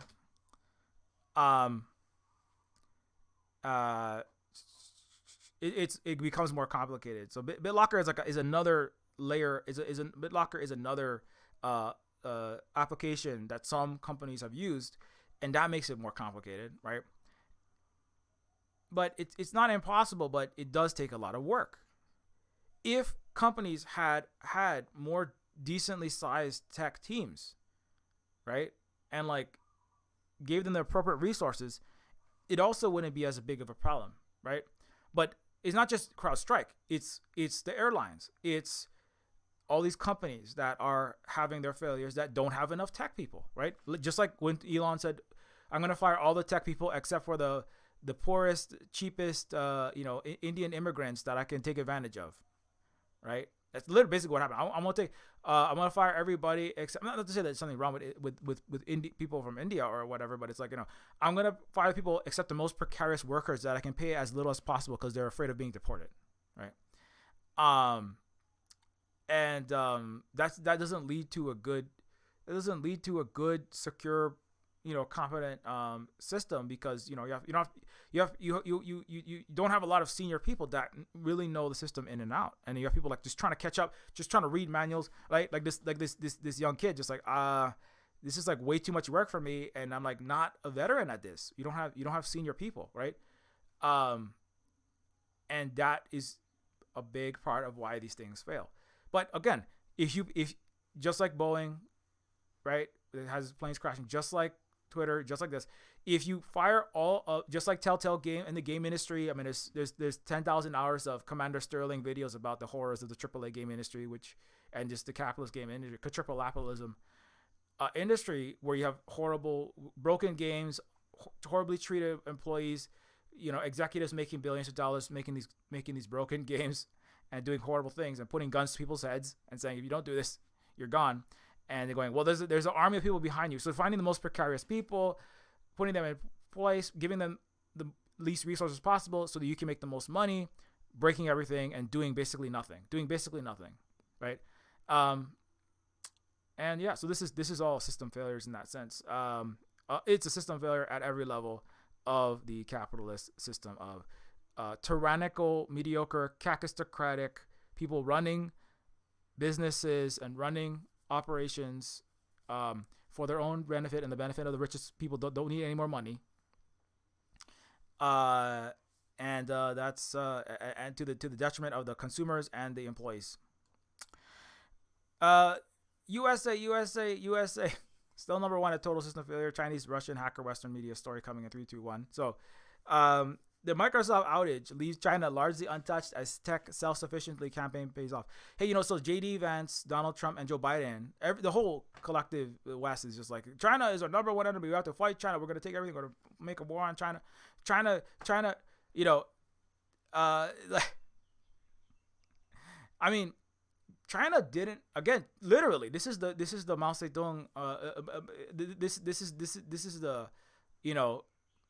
is the smiling, winning easily Mao Zedong meme, right? China doesn't have to do anything. China not attacking America. The U.S. is just flailing around, blowing itself up. The capitalist West. U.S. is just the champion of capitalism and colonialism around the world. And everyone else is his vassal that plays with America, including India and including Europe and including Canada, etc. And that are all having these.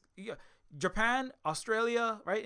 Australia was waking up first, right? Australia, Japan, all the friends of America, all the friends of the colonial capital U.S. empire, were all the ones having the problem. China, not too many problems. Iran, they're running a lot of different systems, not more robust system. They're not relying on the U.S. Not too many problems, right? The Chinese airports didn't close down.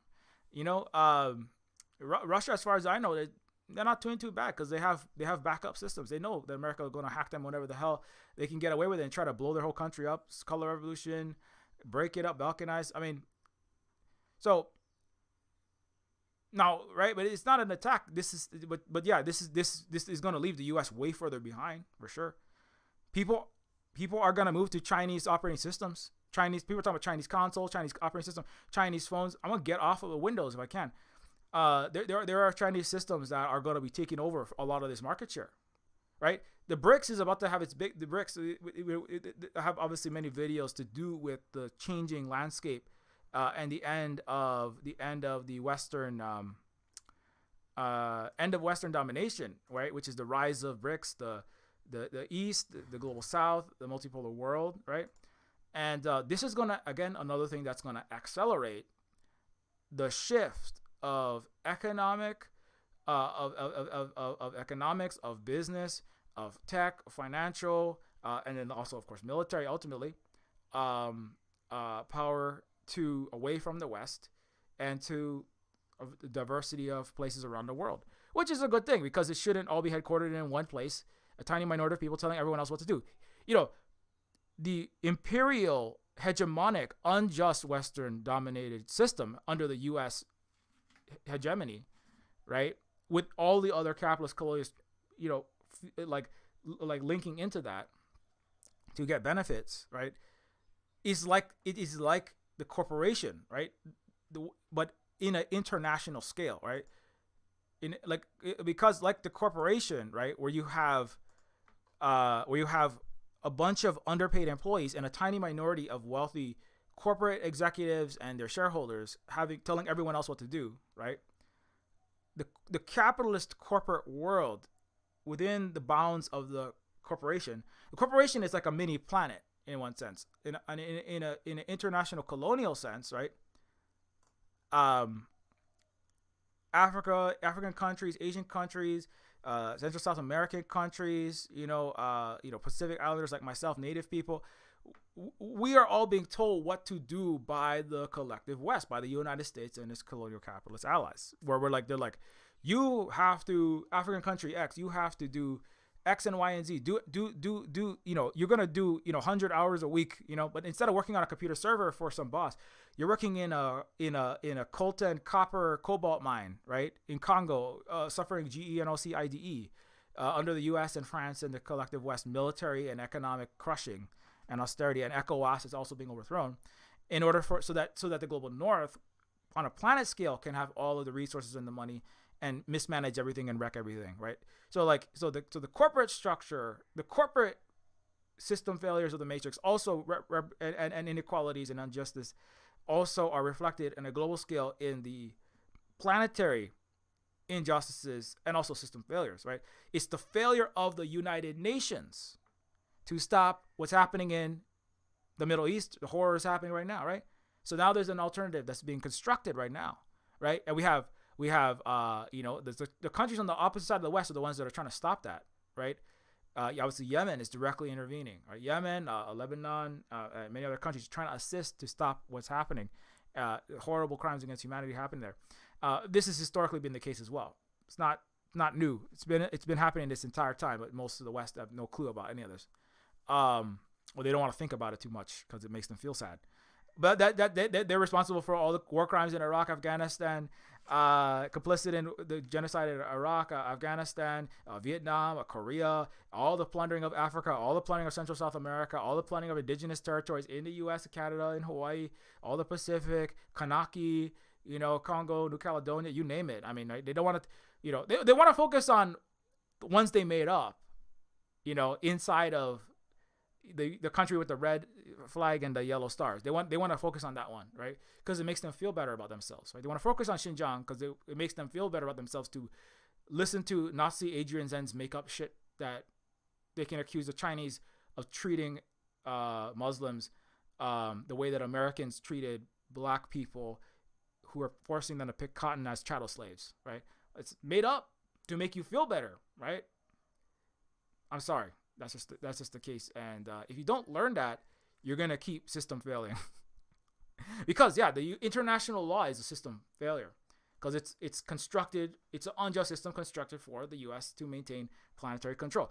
As the ICC court recently said this, the ICC court members were told, the International Criminal Court is not for international law. It's not for justice. It's to attack Russia and it's attack African countries. We don't use it against the U.S. and Europe. The number one countries violating international law, human rights, right? That's a system failure. That is the international rules-based order is an unruly system failure, or it's a system success if you white supremacist, colonialist, psychopathic, horrible person. But it is a system failure to have a justice internationally in the world. The rules-based order is a system that the gold makes the rules, which is a ruleless disorder. It's a system failure, right? On an international scale, right? That reflects the microcosms and fractally echoes down into the corporate structures inside the United States, inside what's called the labor aristocracy sometimes, and inside of the tech world, right? Where you have people at the top making horrible decisions, hurting everyone else, and nothing changing about that, and the people asking for change and nothing happening. And so the Western dominated, this entire Western imperial colonial capitalist system is going bye-bye because the rest of the world is done putting up with that stuff. And so that's the good news. I mean, it's going to be bad news if you're inside of the collective West. If you still run on Microsoft, I mean, sadly we have to, sucks, man, because I hope that, I need some of these, Western constructed softwares to work and hardware to work a little bit longer, because I gotta finish. At least let me finish Neofeud 2, okay? Western world, can you let me finish Neofeud 2, please, before you completely destroy yourself with your own horrible, self-annihilatory, immoral, unjust, inefficient ways. Can you not break all the computers, okay? So at least give me a couple more months, please, so I can finish. I'm almost done. I swear I'm almost done. Patreon members, you can get Neofeud 2 early version, alpha/beta, more like alpha access. Hopefully by the end of August. I'm not working crunch because that's not good, but I'm working hard. But please keep my computer, like, don't completely break everything. Okay, because I don't know if I can port Adventure Game Studio to Huawei, or the Chinese operating system so quickly. Okay, because I need you to don't blow your whole self up for a billionaire profit.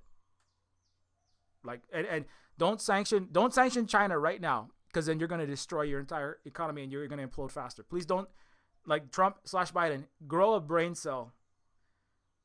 What Trump, Biden, billionaires that run the DC deep state, whatever, CIA, grow a brain cell, please. Grow at least one brain cell, like half a brain cell, so I can finish Neofeud too. Then you can blow yourself up, okay? Wreck yourself and collapse Western civilization into nothing and ash and dust, so that we can all visit you. We can visit the Microsoft operating system in the Chinese and Russian museums, and Indigenous Federation of Socialist Territories of North America. We can visit the museum and then look at, oh, this is the Microsoft operating system. They used to run on these things. They were called American computers. And then here you see, this is the American flag. This is the flag of this.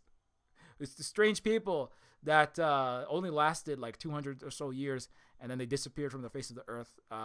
They were descended from these people from this place called Europe, and that's basically devolved into the dark ages and starvation and plague and cholera and COVID, except with it's like the dark ages with smartphones and assault rifles, and I don't know what's going on there now. Nobody's been in there for a while. There's walls built around it, and the rest of the world is doing the Silk Road. Win-win cooperation, BRICS, multipolarity. Inside these places, though, here's a museum where you can watch what they used to be. So go ahead and give me a little bit more time before you completely self-destruct. Not that the Chinese and Russia, at this point, China, BRICS, the rest of the world, they don't have to do much of anything. They just got to stand there and watch, right? I mean, again, the CrowdStrike event wasn't an attack. Imagine if this was an attack. The Pentagon cyber chief 5 years ago, right, resigned. He swan-songed out of the United States Cyber Command, right? He left the U.S. Computer division of the military because he said, the United States is kindergarten compared to the China's cyber division, cyber warfare, cyber capabilities. The United States is kindergarten. This is a joke. I don't even want to work here anymore because it's embarrassing, right? And the U.S. hasn't gotten any better, But it's like if the U.S. wanted to try, I mean, the Chinese have they have artificial suns that are 120 million degrees for that last 100 times longer than any Western system. They're breaking. The Chinese are gonna have a moon base soon. I mean, along with BRICS. When it comes to they have quantum computers that can compute in what would take 100 trillion years for the fastest American computer to compute, or any Western computer to compute, and that was 2 years ago. They're way ahead now. There's no competition. There's no competition already. If there was a real cyber war, like there wouldn't be one. It would just be done, And part of the evidence is this is not an attack. This is just the entire U.S. and all of its allied countries have catastrophically collapsed with zero intervention. It's just by their own failing. This is like, it'd be like the Chinese trying to fight somebody. If China and Russia really wanted to do some hacking, they could, but they're not doing anything like that. The Russian hacker story was like Russia was being accused by Western, like Bellingcat and DNC. CrowdStrike was one of the DNC security teams that created the Russiagate story and the North Korea hacking Western ally story. It was like $20,000 worth of Russian money was changing the election to stop Hillary Clinton from winning against Donald Trump. Right? This is the all right, again, like Elon is kind of like just echoing this thing where like we're gonna either make up some nonsense, like if Donald Trump wins, it's gonna save the world, or if Hillary Clinton wins, it's gonna save the world. Neither of those is gonna save anything, And also, it was Russian hackers that stopped Hillary from winning. No, it was just Democrats are catastrophically bad. Hillary Clinton is just a really bad candidate, called like people all kind of horrible names, and committed all kind of war crimes all over the place, and was part of Democrats that were letting the masses of America fall to economic destitution. I mean, it's not I mean, even I'm not even a white person, and I knew that. I was like, yeah, I mean, of course, nobody's gonna vote for you. You talk about hope and change, and everybody got worse off for the last 8 years. Nobody. Anyway, it was like obvious. I remember having fights with my dad about this. It was like in 2016. I was like, everybody knows this, and also like I'm a computer programmer. I know what hacking is, and I know that based on everything I know about, my dad is a liberal arts major. I remember arguing with him because he read too many Western Western educated people articles of any kind, Western books. Is brain damage, man, of any kind, really. Especially ones that people written by people with college degrees from good universities in the West. It's the worst. I was like, he read these articles. He's like, Dad, you're an English major. I'm a computer science major. I program for a living, Dad. I do tech for a living, and I can tell you, there was no DNC. It was not a Russian hacking event. It's very highly unlikely because there is like ample opportunity for someone to leak. There's always a test of like the digital infrastructure to move the amount of megabytes of files that were being moved. It could not move at the speed that they were claiming it was moving. It was just made up propaganda for untechnical, brainworm Western liberals to and progressives to believe to just completely made up whole cloth nonsense put out by Western elites to convince their own people that Russia was attacking the Democratic Party by supporting Trump by hacking her emails. And I was like, because they're talking about like, all these gigabytes being moved into Moscow in a impossible rate of time. That's not how fiber optic cable works. But my dad was like arguing until he's blue in the face. I was like, that what you were just opening and closing your mouth. You don't know what you're talking about. You don't know what you're talking about. What are you even talking? You don't even know. You don't know. What do you actually know about computers, Dad? I gotta fix your computer every time it breaks. I gotta fix your. You enter the wrong series of keys. You click on the wrong email. You got a Nigerian prince virus blowing your computer up every. My dad's a boomer, right? I'm like, what do you? I'm trying to tell you that this is not how it works. But anyway, but he insisted on that, and that is a system failure. It's the Western education system, brainwashing system, lack of critical thought, lack of self-awareness, lack of actual dialectical, like thinking actually rationally, critically through problems through historical lenses and like in a global sense, not like in a limited Western sense. If you went to a Western university, it's already brain damage. They only promote the Western university is a system of pushing up the best diseducators and the best liars. 85% of all Western history and classics departments in universities are 85% upper class straight cis white guys that are only benefit from making up, literally smashing statues and off of black noses off of Egypt and like rewriting the entire colonial history. And like, anyway, long story short,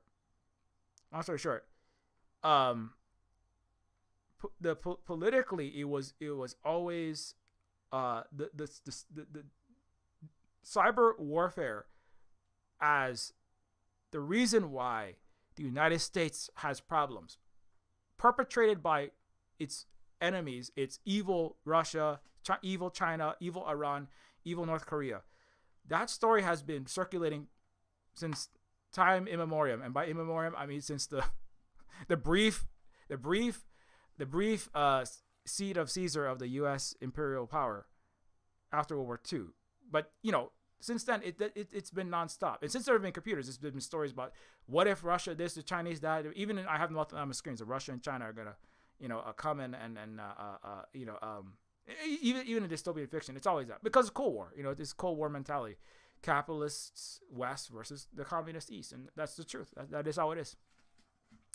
Now everybody wants to pretend like, where did the capitalism come from? I mean, no, that's who you are. You're the place that runs everything based on incompetent, rich, white dynastic, feudal lord descendants, and they run things bad, and your shit blows up, and you suck.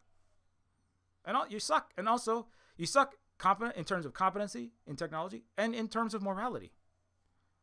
What do you think colonialism was? Is hyper genocide, the greatest evil and exploitation, and entire countries enslaved and taken over and wiped out and stolen from at the greatest scales the world has ever seen. And it continues through the neo-colonial system run by the U.S. and the West under its capitalist system. And the rest of the world isn't even the rest of the world. The thing is like if China and Russia really wanted to happen, they could do some. They could really fuck you up, man. But they're not immoral and stupid and ignorant like the West. So they're not going to do that because it would cause a lot of harm to a lot of innocent people, and they don't want to see that happen.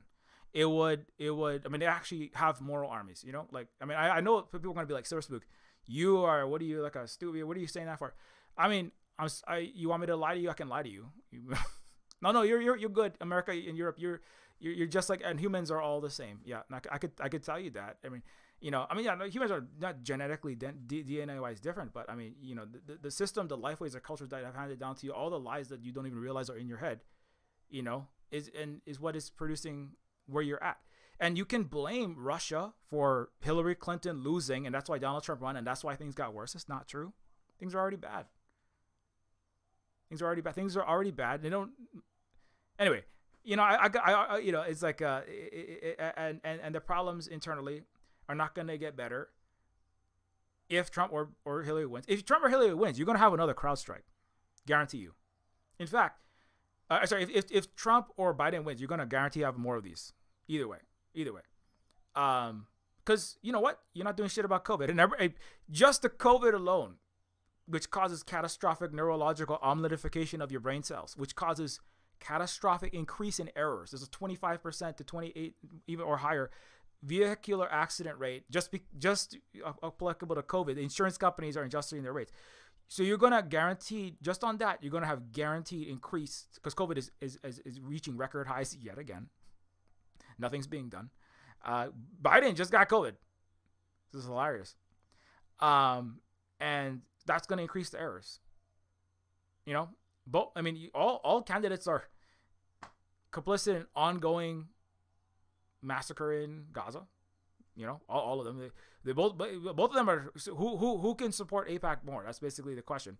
And now it's like, who is not completely brain dead, right? And like, it looks like Trump might have a few brain cells, might have like half a brain cell. Biden has like none, right? He's just like a walking. But Biden could just be ChatGPT. They could just have some plug Sam Altman's AI up Biden's ass, and that would be about the same level of competency and contribution as Biden makes. Sadly, it's elder abuse, obviously. Not that was a good person when he wasn't an elder. He deserves to burn in hell with Henry Kissinger, but he's also like not functional. So, you're gonna have incompetently run country either way. Trump doesn't even run anything. Trump just runs his own mouth. That's all he runs. It's going to be the billionaire class and a confluence of global chaotic oligarchic interests that run the U.S. like it always has been. In Rome, in Britain, France, Spain, Greece, the United States, and all the Western empires. And so, and their buddy Japan. Since, it's going to be the same kind of system. It's not the most competent.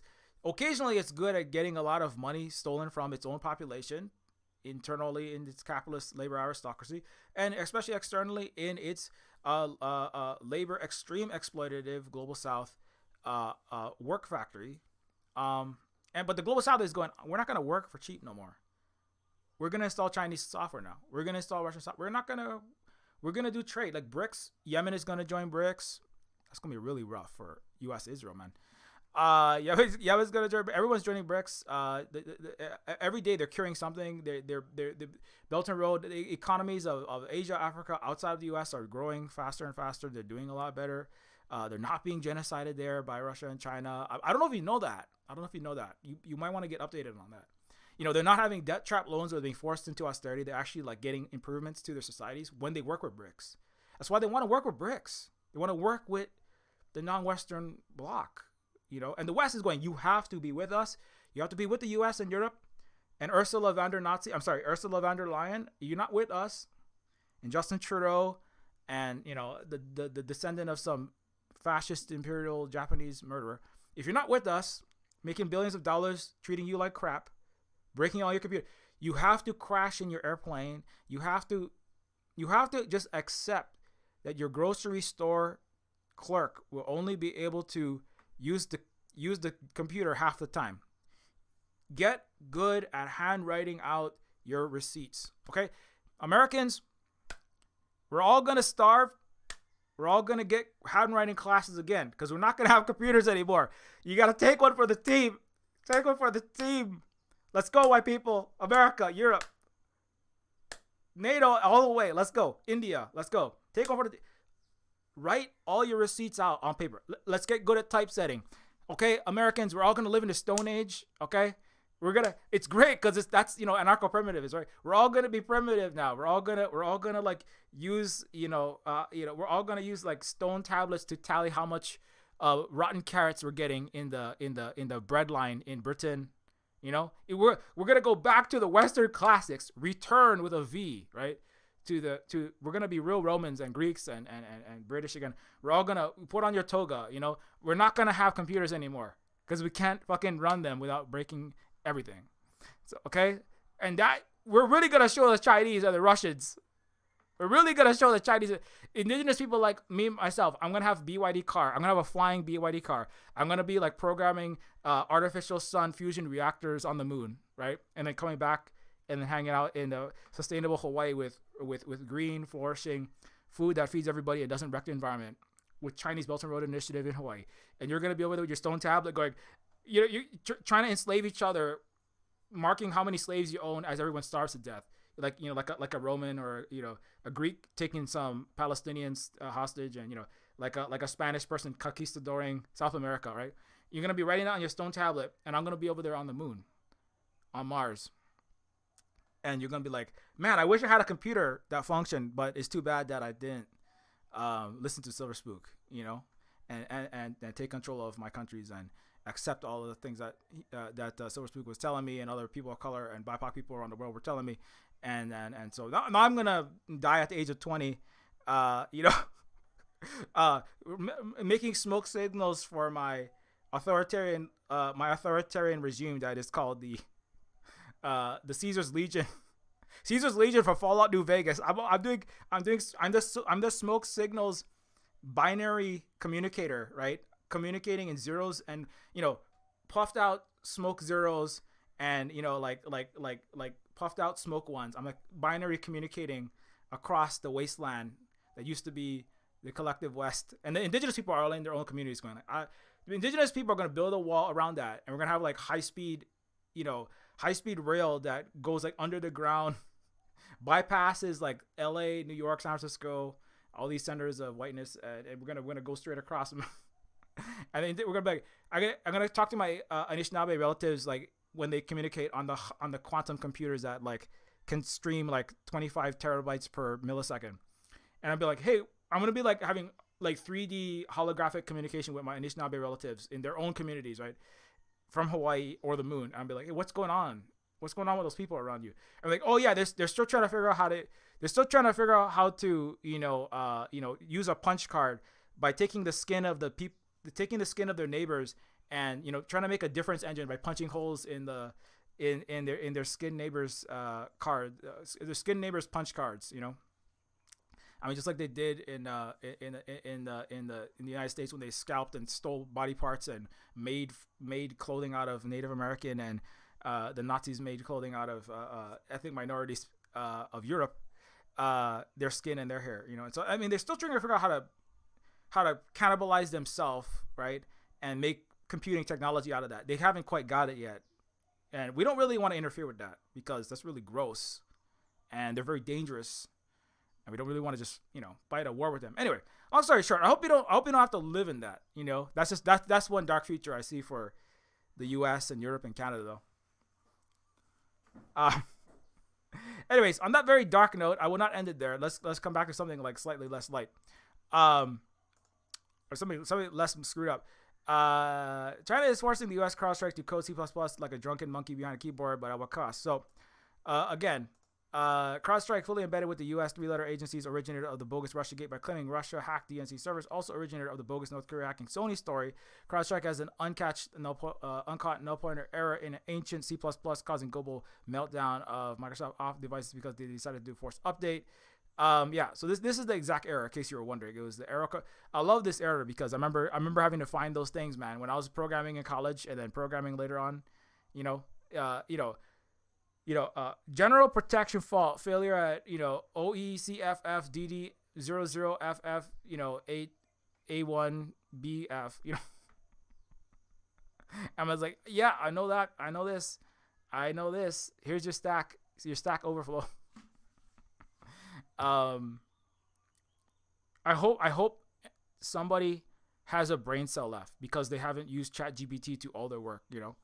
Like I said, what? Hey, ChatGPT, the collective, the collective capitalist world. You spent like $5 trillion, right, on ChatGPT and NVIDIA chips. So smart. It's so smart, right? It's like hell, right? It's like the AI is coming alive, right? It's a trillion times smarter than all the humans, right? It's so smart. Why don't you have ChatGPT solve CrowdStrike problem? The answer is it's not. It's all a bunch of smoke and mirrors and nonsense. It's spicy autocomplete. It's like a waste of autocomplete that fills in text when you're typing into a browser. That's all generative AI is. And bad plagiarism software to not pay artists and movie makers and writers. That's all it is. So, yeah, it's you again, like when China, they don't allow people to get degrees. They're very strict. You can't use generative AI for school, for degrees. You look at what kids are shown on TikTok, Douyin, teenage and children's social media in China. It's all science, it's all tech, it's all math, it's all engineering, it's all educational. It's fun, but it's like edutainment, and then it's other it's that's what you do. Do you want to have a civilization, or do you just want to make a lot of money and wreck all your children? Because that's what forcing schools to endanger trans children is not going to help that. Trans people do disproportionately your coding, man. If the I'll actually wait this. If the U.S. and the collective West continue to be anti-trans, and Elon is funding this as well directly. Obviously, J.K. Rowling, he's good friends with them. If the collective West continues to be increasingly anti-trans, they're gonna have no programmers left. The rate at which you're gonna collapse technologically. You wanna have complete total leave the world behind level of failure. You want all your planes to crash, your boats to crash, and nothing to run ever again. You want to literally go into you want to collapse completely. No, you want to starve and you want to starve and freeze in the dark right now. Keep attacking all your trans people, because I guarantee you, this is a big chunk of the people that are leaving. They are leaving, and they don't want to. They're leaving. They're quitting. They're quiet quitting. They're loud quitting. And those are the people that you're gonna need. A lot of them. It just so happens that a large number of them are computer programmers. There's a lot of reasons for that. Look at the Matrix and the Wachowskis. A lot of it has to do with there's many historical good reasons for that. Part of it is you could try other identities through computer chat and text and simulation, right? And there's people on the spectrum in a particular way. Just computers just are geared towards their minds, right? And there's a lot of overlap there. If you it's not the problem is not you have too many the gender and the pronouns, and you have to solve the problem of the pronouns. That's not that people should be misgendered, but I'm saying a lot of the U.S. and especially the more conservative, but even liberal forces focusing on you have a problem with transgender people. It's not your problem. If you got rid of all those people, you would completely collapse tomorrow. I wager a lot of. I say this being somebody that is a third gender person that does programming. I'm gonna tell you. Do you ever want a plane to fly again? Do you ever want to go anywhere ever again? Do you want the truck that brings the milk and the vegetables and the rice and the grocery store shelf stuff? Do you want trucks that work? You don't fuck around with that, man. That's the last competent people in the white world. Okay. Anyways, so the other people, those people and the 70-year-old weird closet queer Linux nerds, man, those are the people that know where the attempt to read from address 00009C is screwing up. Those are the people that are capable of doing that. There's not a lot of people left capable of actually competently maintaining these older codes at scale, in a competent way. That you have to have, it's like military training. It's like a lot of training, like engineering. You kind of have to have been doing it already for some time. A lot of people don't want to do this. People just want to sit around and do nothing for free, and like a lot, like in just generally in the collective West, it's like it's the labor aristocracy. It just you want to collect people of color, queer people, women, and trans and people's labor, and do nothing, and you're not gonna have a lot of those people left. They're leaving. Nobody wants to come in. Nobody wants to come in the U.S. They want to go to a BRICS country where they have functioning computers. Like in China where nothing fell apart. In China they could get on the plane. China you could go to a grocery store. You don't have to handwrite receipts there. Nobody wants to come to America. Nobody wants to come to Europe. Nobody wants to come to any country that uses the system. Every country is going to be abandoning Windows. They're going to abandon Google. Are going to abandon Apple. They're like, oh my God, I'm not driving a car that has Western, American computer systems in them. I gotta get me I gotta get a Chinese one or something else. Cause, oh my God, what if CrowdStrike caused 1 million people to die in car crashes, plane crashes? Right?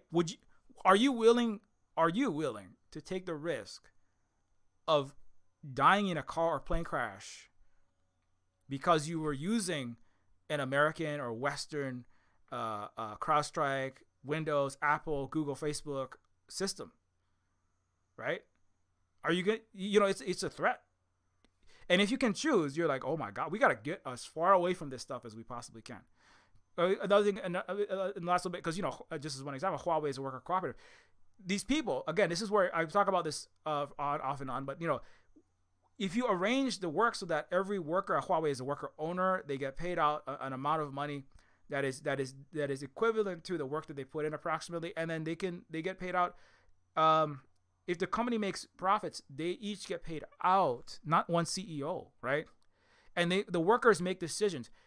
If you take pride in your company, right, like Huawei, instead of hate your company, like in the U.S. and the collective colonial capitalist West, if you take pride in your company, right, like I said, if you hate your company, like I'm gonna do the worst work possible, I'm gonna do as little work as possible, I'm gonna sabotage, I'm gonna break this computer. I'm gonna when I leave, I'm gonna take critical files and make sure the system breaks. I mean, I tell you this, I left one job and I was like, I didn't do anything illegal, but I said I'm gonna choose to leave when it will screw this company over, because they had like a big yearly review that could make or break their funding, and I said, you know what, I hate these people so much because of how badly they've treated me at this company.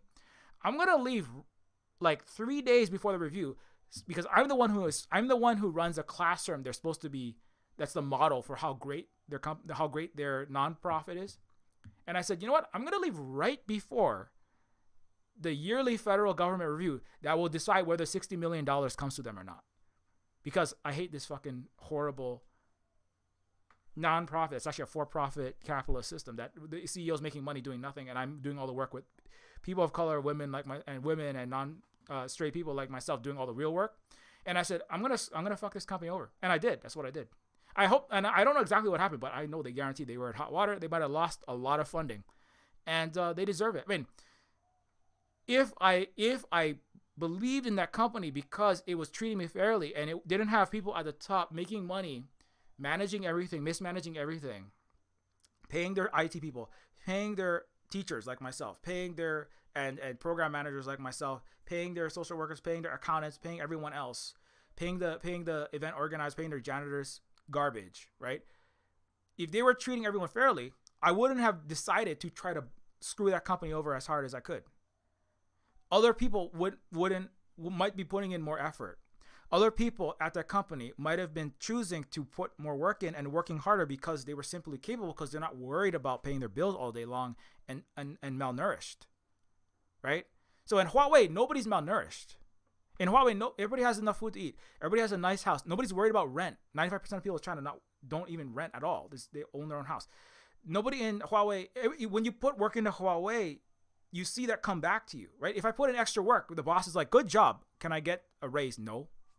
At Huawei, if you put in extra work and you succeed, and the Huawei Mate 60 outdoes Apple, outdoes Google, outdoes all Western companies, and you blow them all away, the increased revenue, when you have those increased sales, you get paid out $70,000 instead of $50,000 that year, right? I mean, and then also you take pride because you contributed, and the people at the top are engineers who listen to the people at the bottom who are also engineers. People at the top are workers, right? that have earned their place through the meritocracy of the Huawei structure, because you have to be a worker owner. And the workers at the top understand how the system works. They acknowledge the work of the people that are more junior, right? And the people that are promoted are the best people. The people at the top know what they're doing.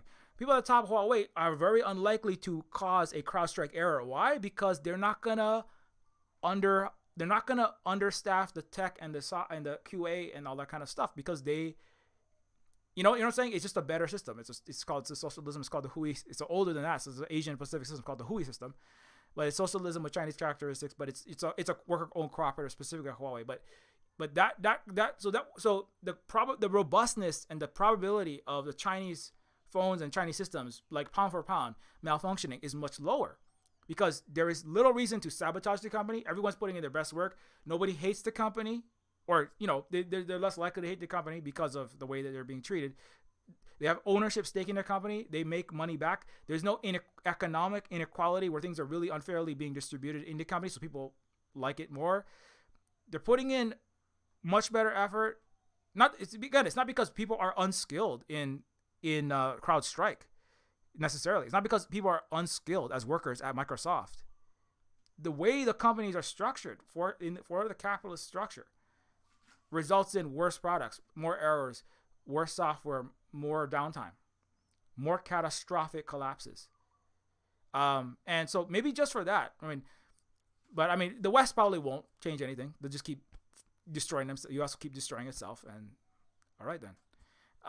But if you can organize your own system like that, it's hard to do that in the West. But at the Silver Spoon Cooperatives, we're under the forcible U.S. colonization, but we structure our business is structured like the Huawei business in a very similar way. There are no CEOs, there are no bosses. When the revenue comes in, it's equally distributed to everyone. Lots of younger people are trying to do that as best as they can now. But that as fast as possible, that should try to scale that up as high as possible, because that's going to be very important going forward.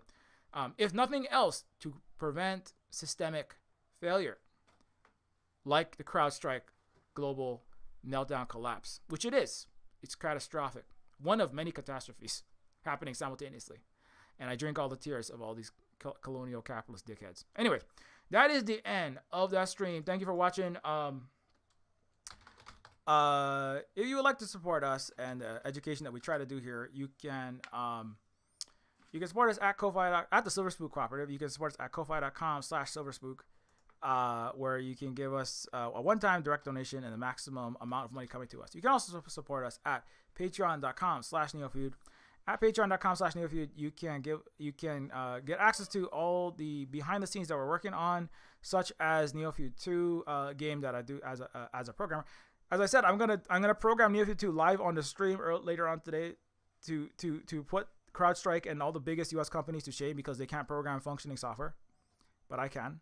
But if you'd like to see Neofeud 2 updates and other things we're doing at the Silver Spook Cooperative in terms of like land back, restoration of the ecology and agriculture of our native and sustainable system that lasted for thousands of years without destroying the environment, unlike Western colonizer places, you can consider supporting us through Patreon. Also, you get access to the Silver Spook Discord and Silver Spook University. Silver Spook University, speaking of education, Silver Spook University, if your university collapses because they don't have any computers operating and nobody shows up because nobody wants to be complicit in genocide, you can also join Silver Spook University, which is indigenous left education that combines decolonized history, current struggles, imagined futures, cultural analysis from a native Hawaiian activist, educator, science fiction writer, and professional game developer.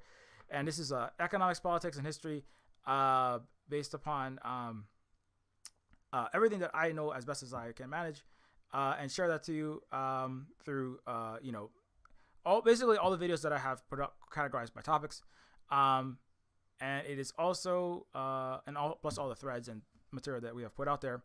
And it's also free if you become a patron. So it's like signing up for a U.S. or Western university, except it doesn't cost, $40,000 a year. It's just $1. Anyways, you can also follow at Silver Games at Octodon.social or at Silver Games at Mastodon.social, or both.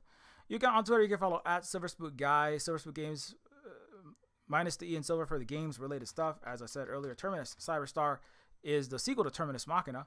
That is a cyberpunk RPG, and I'm the content director and lead writer of this game. And you can also follow Holly, who is at the Tech Fairy. Holly at the Tech Fairy. At Allergic to Blue, Land Back and Free Hawaii, Married to Myself, Tech, and etc. for Kate. Holly used to also work tech support. Holly used to fix computers like Microsoft, Dell printers, and all kind of Windows machines. So Holly knows about this as well. They should have hired Holly to fix this problem, but well, they shouldn't have, because Holly would have to fix like 25,000 computers as the lone sole tech. Anyway, listening to music almost always have a queer mama too. And anyways, also sharing the importance of masking, which we should all be doing, because guess what? You have a biological system failure of all of your body systems, and a collective health system failure of all your hospitals and clinics if you overload them with COVID patients. If we don't do our collective community work of wearing masks. Anyways, thanks all to the people. Thanks to all these people on this list for your ongoing support. Without your support, it's difficult for us to continue to do this work. So thanks to all of our Patreon supporters for your ongoing patronage. And until next time, this is I always just used to say keep your mirror shades polished, but keep your mirror shades polished. Like Keanu Reeves in The Matrix. Before he was John Wick, he was that goth trench coat Superman guy. Keep your mirror shades polished, be excellent to each other, and we'll see you next time.